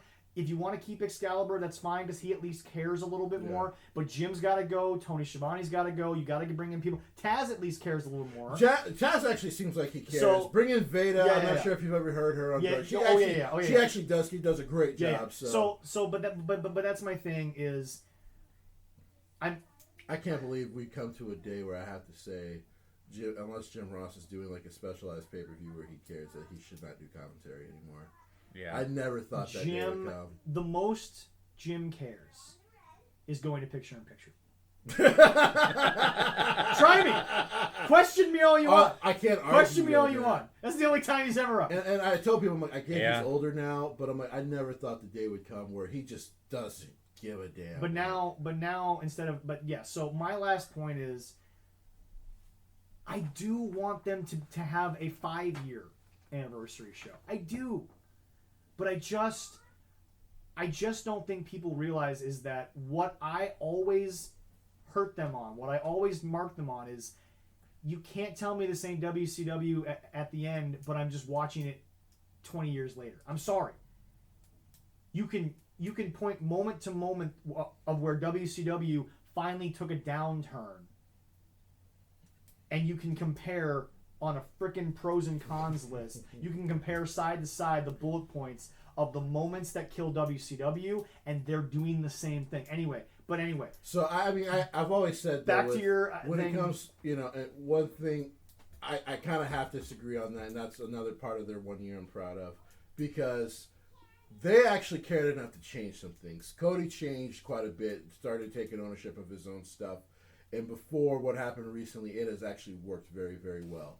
The stuff with Eddie Kingston, that's a good job by two guys who apparently early on. But Eddie should have been there from. Eddie should have been there from the jump, but he was also still with NWA. They were actually going pretty strong for a minute. Yeah. Okay. Damn, I hope they come back, Billy. I do hope whenever you feel safe enough, bring it back. And I hope they kind of continue that. And like I said, at some point, I'll reach out. I've seen how to get a hold of AEW corporate. I will come work for you on the cheap to help your writing, because, like I said, that's the big thing. It's just a lot of the writing needs to change. All right, so Leroy, your thoughts?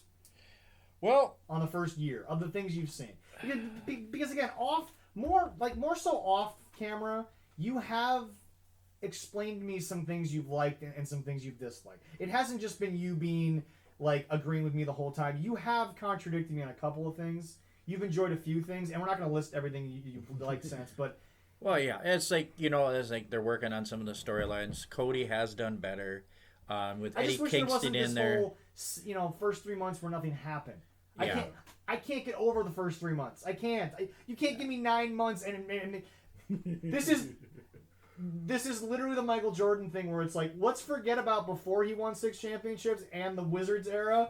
AEW, you can't make me forget about the first 3 months and then the last 2, and then make me only think about the middle 7. Go ahead. I mean, there's some good matches, but there were a lot of duds in between. And Eddie Kingston being in there, I love him. Huge. His talking. I mean, they should have had him a lot earlier. But hey, when we do that fantasy booking, I want to make sure that we make this point. The show has to flow. Because that's been one of their biggest problems is the schizophrenic booking. Yeah. It hasn't even been the actual content. It's been, I'm either taken to my adrenaline levels and then I get something I don't get. Yeah. Or it's been, you kill me for an hour with nothing and then all of a sudden my adrenaline spikes. So when we book, let's make sure the show flows. I just want to make sure that's clear. But anyway, like you were saying, the schizophrenic booking has been something you've really been turned off by. It is. I mean, I said I'm always go. I like the stories. I like it to make sense. I mean, if I'm watching it and I go, what the heck, and I want to do something else, and I keep it there. And to be fair, Raw and SmackDown just for have background. had those moments, but they've been hidden under decent showing. Yeah. In my opinion, AEW has like 6 segments that are schizophrenic and 1 that's good, and then WWE has 6 good, 1 schizophrenic, but it's hidden. Yeah. It doesn't take over the show. 24/7. And I'm hoping for that's more. That's not schizophrenic. That's just awesome. I know. And I'm hoping for more. And they got to work with the dark, their YouTube, and link it better with their regular show. I agree. I mean, if they do that, then it could be better. So you want Dark to be their second show that they're working on? Well, no, kind of. Or do you want it to stay on YouTube? It can stay on YouTube, but if they're gonna freedom on YouTube, if they're gonna use. To your point, Jesse, Dark has not been as bad. No. But it seems like, but here's the thing, and Leroy actually said this to me one day. It almost seems like Dark is being written by a completely different staff. Well, because a lot of it is basically, it sounds like you've gotten a chance, Leroy, to watch some of Dark. A lot of it is like, okay, we have these young guys, we want to kind of put them on display, but like we also got to make sure that our main talent still looks good when they're facing these young guys. And then now they've actually included some smaller story parts in there, which has actually helped when you watch Dynamite. But I agree with you, Leroy. Like, the big problem is they don't go tell people that, hey, remember, you can also watch Dark on Tuesday because you never know what's going to happen. Are these two going to face off on Dark? Because sometimes they do that. And that's what they got to do that a lot. They have to do that. Three things need to change. And hear me out. Yeah. Number 1, Dark should be promoted at least 6 times in 2 hours. Yeah, at least 4 or 5 times. Because it ain't that hard, boys. No. You own the airtime. They should also be creating commercials for it. Yes. That's number 2. Yes. And number 3, more people should say, I want a match, but let's do it on Dark. Yeah. Set up Dark, no pun intended, Yeah. set up Dark matches on the television show. Yeah. Promote the show. Yeah. Basically, all three of my things are coming down to this. Dark is not promoted enough. No, not nearly enough as it should be. No. Dark is not nearly promoted enough. And remember, Dark is a platform where, because of YouTube standards, you can do a little more than a national television standard. Taz has sworn a couple times on Dark, but they're not going to take any heat for it because it's YouTube. No, they're not. It's no big deal. So Leroy, back to what Jesse and I were talking about. Do you think it all comes down to promotion of Dark more on their 2-hour show? Because they don't talk about because they can do it. They plug Dark, but they don't really make me want to watch. Well, what Dark. they do is they'll show the results and be like, oh, you can also watch Dark on YouTube on Tuesday. And it's like, guys, but that's it. You're doing more. It's a simple plug. Yeah. That's like Leroy coming in here and randomly on this show being like, hey, Quick Trip's got their pizzas on sale, but they do that. But Quick Trip does that every Thursday, Friday. It's a moot point after saying it once. But it'd be different if you came in here and you every single show talked about the new thing that went on each week, and we have a bunch of Glazers here. I forgot about We have donuts. We have donuts. I was already happy, but now I'm even happier, guys. We have donuts. We have donuts. They were on set. Hey, yeah, shameless promotion. There was like, you get 2 boxes, you get 10 cents off of the gas. I got 4, so I got 20 cents off. Exactly. No, but yeah, I mean, the way WWE does it and everything, is they promote their other brands. Yeah. But they do it on a consistent basis get, like, all the 6 time. commercials for the network, which promotes more shows. Yeah, I mean, they got to do something like that. Pimp it a little bit, than they do. For yourself. Like, I mean, it's the best term I can use. For you. We're for yourself. We do it all the time. So, I mean. We don't give a shit. Yeah, but yeah, if they do stuff like that, I mean, hopefully it will be a good. I do hope they go for longer, but they do have to get off those. As what Jericho was saying, they got to get off the old WCW road, or it's gonna go to hell. Also, I was so hopeful for Jericho and AEW when I heard the stories of Jericho told the Lucha Brothers to slow down. Jericho's a force backstage. But now it just seems like nothing has Jericho's imprint except for his own stuff. Yeah. Even that's been half bad at times nowadays. Yeah. So, it's just, we're all eating donuts now, folks, so you can all just deal with that. Speaking of, this would be an easy transition into Jericho 30. This was a nothing show, so if you want to say it was a nothing show besides the dog collar match, I agree. This is a nothing show. I watched last Wednesday. Because I have the WWE Network. Yeah.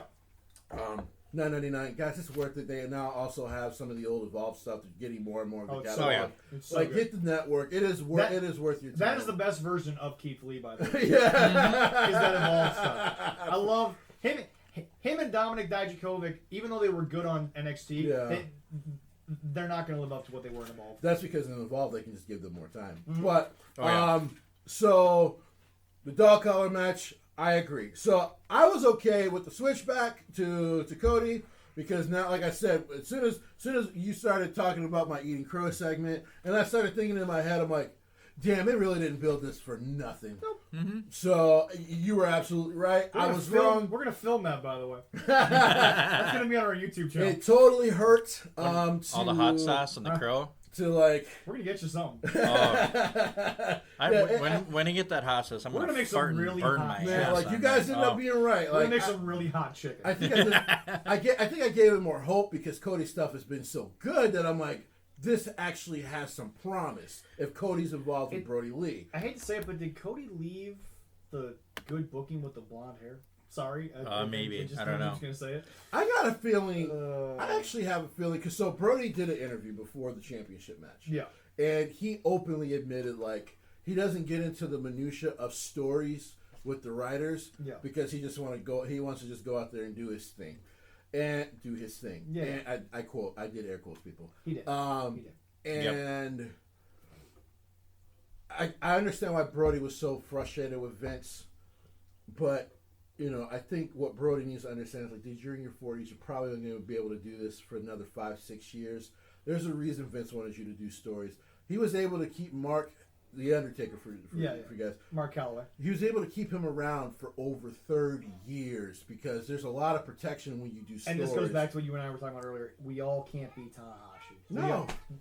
We all Minoru can't Suzuki, who's now like 52 and can still put on those. By the way, Japanese is a harder style, but they still protect those guys. How old is Ishii? That is a great question. How old is Ishii? That man has more gray hairs. I'm like, but wait a minute, he literally joined Chaos in 2000, so how long has he really been around? Well, technically, isn't Muda still active? No, he finally completely retired. Okay, right. He's actually like on their commentary team now, so he's actually retired. I also want to point out, even though, yes, he finally ended it, I would say at his peak, we all know that Jushin Thunder Liger can still go. Jushin could probably have 4 or 5 more matches. He was so good. Oh, yeah. Right here. But no, so, I mean, all right, so I feel like we're all on the same page with the second year of AEW. Yeah. I feel like we're all at this point where it's like we need to see some changes. Yeah. But you have what you need. And there's some things that are going right. Yes. So yes. it's not actually all. We're not. That's why sometimes I'm like, when you guys talk about WCW 2000, because I've been watching it recently on the network. Yeah. Is that like, you know what they're not doing? I don't see like. I know we thought we were gonna get Jericho and Mike Tyson, but I don't see Mike Tyson like coming back and like, I'm gonna fight actually, I shouldn't mock the man because if I ever run into him, he can still kick my butt. Yes, he could. But now my dad's like, "What do you think you're doing?" I only have I'll one kick your thing. ass. I only have one more thing, and then we're gonna move on. Yes, we're on for a while, but one more thing, and we'll move on. Jesse, I swear to God, I'm going to get an actual dead crow off. Hold on. Don't laugh yet. Don't laugh yet, because that's not even the punchline. I'm going to get an actual dead crow off the side of the street, cook it up, and make you eat it if I see David Arquette ever on AEW TV. If he shows up, I will help you cook that. guys. if now it's funny you say that because he's actually a wrestler now. We'll talk. Kinda. We've talked about that. We're going to talk about that on a later date. But if he We haven't actually watched the shows movie up, yet. No. Yeah. if he actually shows up, somebody can just fart in my mouth. Like I'll be like, I'm done with AEW. All right. Like if Write that that one happens, down. I'm done. Write that one down. That's on tape, folks. I can't like I couldn't take it. Leroy. Timestamp that. Oh yeah. 2:15:30. Yeah. All right. Don't worry. I will employ my daughter to do it because she's really good at it. There we go. She can stink out a bathroom. got It's a can incredible, of- and she's 5, and she can do this. Did we just bet a can of Bush's baked beans on a wrestling promotion? She doesn't need that. Oh my goodness. It would still help. She don't need anything. Just give her Alright, food alright, and she'll let one go. Anyway. Even though, like I say, he's a wrestler now, but yeah, I'm done with this. So, moving on now, folks. Moving on to something that we're all very excited about. Little quick recap here. The G1 tournament continues to go on. Yes. Jesse, you've been following it. Leroy, yes. Yeah, trying as much as I can. For my money, 3 a.m. is tough, isn't it? oh yeah. For my money, this is one of my favorite G1s. Yeah. It is stacked. We on this show we have raved about maybe it's the deepest blocks ever. It might be. The point spread block is it block A that has Kota Ibushi and Jay White? Yep. Block A continues to have 4 guys at the top that are just ridiculous right now. And incredibly believable that they're gonna win the championship at some point. Like, oh god. I just want to point out, love the fact that Yano continues to do well this year. Yano, never change, you beautiful guy. I love Yano I so love much. that bastard in so many ways. Oh yeah. I don't speak the language, but I can like Toru Yano, I love you, man. Through his emotions, I can always tell what he's, and I love it. I love Toru Yano. And here's the deal. Despite the point spread with Takahashi at 0 and Yoshihashi at 2, yeah, no one has really looked bad in this G1. No. Yano's actually looked fairly well. This might be one of Yano's best early performances. Actually, it might be his best one ever. Yeah. But no. The top 4 in every category right now. You've got Block A. It's Ibushi, Jay White, Okada, and Ospreay all at 10. Yep. And in Block B, you've got Naito, Evil, Tanahashi, and Juice Robinson. Right now, the top 4 believably could take both blocks. Oh yeah. The top 4 could take both blocks. I'm a little disappointed the way Cobb's been shown. Yeah. But in my opinion, Cobb when this tournament started hadn't officially signed. Yeah. Now that he's officially signed, I think next tournament he's going to get a bigger push. For sure. But and plus, I remember he did an interview last year. Yeah, He was like, I would like to actually do New Japan full time. Yeah. So I would like to point out, I don't care. In the next 5 years, the G1, the winner has to be Tama Tonga at some goddamn point. I agree. In the next 5. But focusing on this year, in my opinion, and I've talked to Bug from the lounge about this, I think it's Jay White's to lose. You know, I've been thinking a lot about. So I was able to finally watch. But are they going to give it to a Gaijin? Because the only one they've ever trusted was Omega. And don't get me wrong, in my opinion, despite what I've said about Kenny, I think New Japan dropped the ball on Kenny, not Kenny dropping the ball on New Japan. New Japan for some reason took that belt off way too quickly. But anyway, I will say this. Jay's short reign, in my opinion, was a good decision because Jay is now the guy. Yeah. Early Switchblade wasn't ready to be the guy. I will say this about Jay White. So there's been a very interesting story they're telling between the two blocks because, of course, there's like 4. I think there's 4 Bullet Club guys in here. Yeah. Well, you got. And the most interesting part of this is Evil, because Evil has basically been saying, like, I don't think Jay White understands. I don't bow to Jay White. Jay White's not my leader. Right. So, like, there's a very interesting, like, story of, like, is Jay White and Evil going to end up being the final of this thing? And what's going to happen? Because Jay White's response was, "Oh, he'll learn. He'll learn." Mm-hmm. So I've found that in between one of those, because that's one of the big in between stories right now. Fascinating. Jay came back from the pandemic. By the way, when they all came back, I was actually shocked. Yes. Because I did not know that they were all cleared to go back to Japan. Yeah. So when I saw that his name popped up when they announced the tournament, I'm like, wait a minute. I think a lot of us guys back. I think a lot of us thought this was going to be a very Japanese heavy. That's what I G1 thought. Yeah. Because of Definitely. the scenario. Yeah. But it turned out I think they got their full G1 plan in. In my opinion. Oh yeah. But here's the thing, Jay came back. And again, this isn't all right. So this wasn't a scenario where Jay went from Young Lion, go on an excursion, come back. Jay just went home, but Jay went home, came back. Jay is a made man in New Japan. Yeah. Jay White, because see, when it was Jay White versus Tanahashi, I didn't hate it, but I don't think Jay White was on Tanahashi's level. Now, even though Jay White hasn't really ascended to the level of the Ace, I would believe it. Yeah. It's believable. It's believable.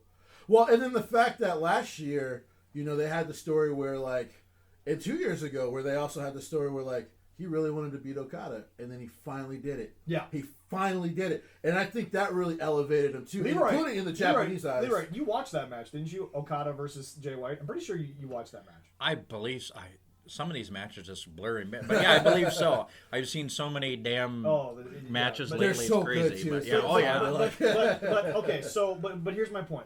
This year, I think it's Jay White because here's the deal: you gave it to Ibushi last year, which was the thanking him for signing the lifetime deal. So I don't think Ibushi 2 years in a row makes sense, but I think Ibushi still deserves a good run in the tournament. I actually think I know people are going to say I'm crazy for this. I actually think Tetsuya Naito is going to lose that championship before Kingdom, and I think they're going to put it on Kota Ibushi. Really? I think he's going to lose because I think they're going to keep the Intercontinental Championship on the New Japan, the IWGP one.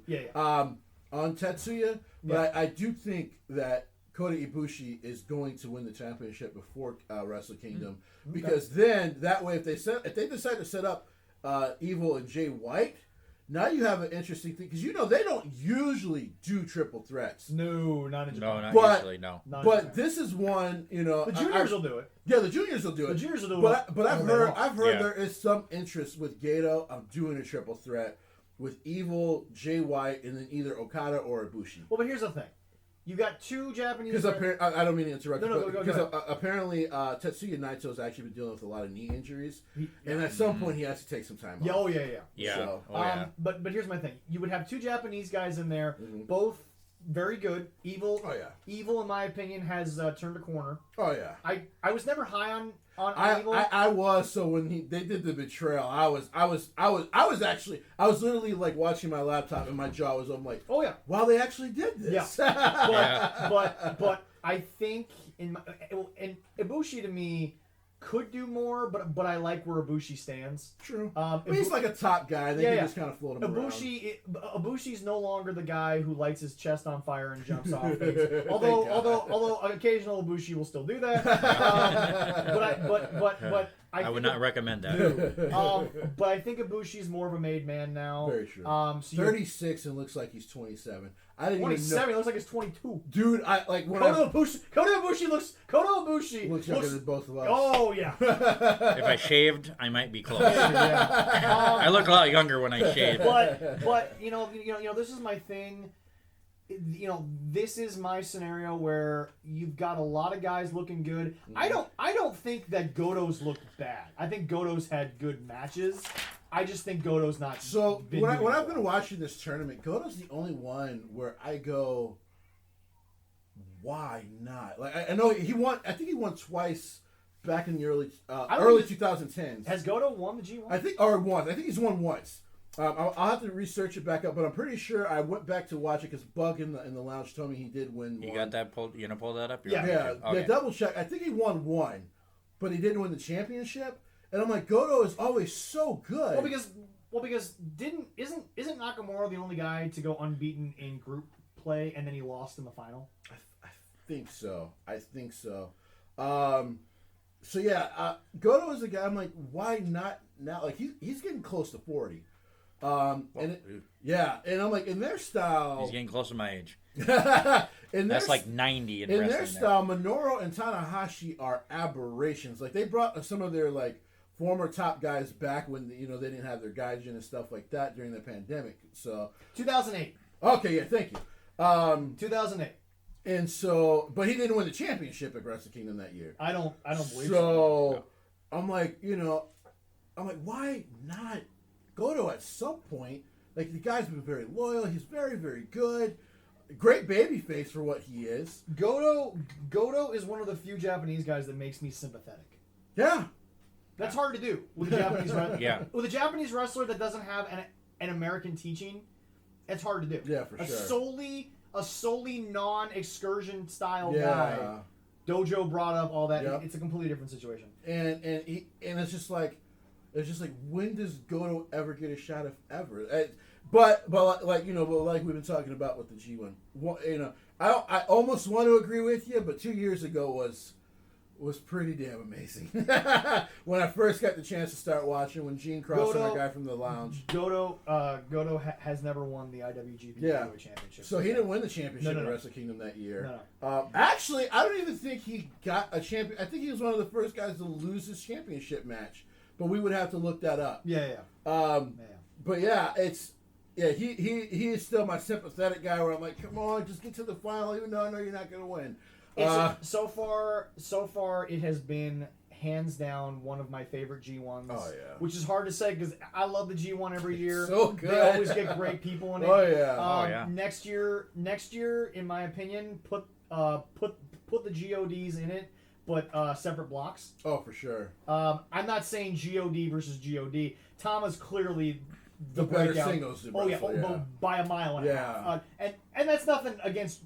No. Who's No. Very, very good Tonga Loa. Like very, very good. Love me some Tonga Loa. Yeah. But Tama Tonga is just there's another world where that Tama's he did an interview where he was like, I almost thought about going to WWE, but me and my brother decided to continue doing this together. Because really, if he would have won, and he's the adopted kid too. Yeah. He's the adopted kid to the Inoue family. Yeah. He's not even born and bred Inoue family. Nope. But anyway, crazy stuff. Love it. Can't wait to keep covering the G1. Oh, yeah. Jesse will have you back for more coverage on the G1. Absolutely. Couple of things in the news. WWE draft happened. We're actually not going to cover it right now. We're going to wait till the full draft. I was just wondering if we wanted to do a little bit next week when the full draft comes out. But big thing happened. Lars Sullivan is back. Yeah. We're not here to make fun of Lars's pre-WWE career. I don't know why the internet keeps doing well, that. I think they're doing it because. Well, the internet's doing it. The reason the internet's doing it because unfortunately the reason he got suspended was on TV for right so now, long was because of what got him kicked off of a site, which was like this long, like almost neo-Nazi like behavior. Yeah. So. But here's the deal. I'm not judging his past things. I mean, yes, he said something stupid, but I'm not judging a past physical thing he did. So we're not even going to mention it. But Lars is back.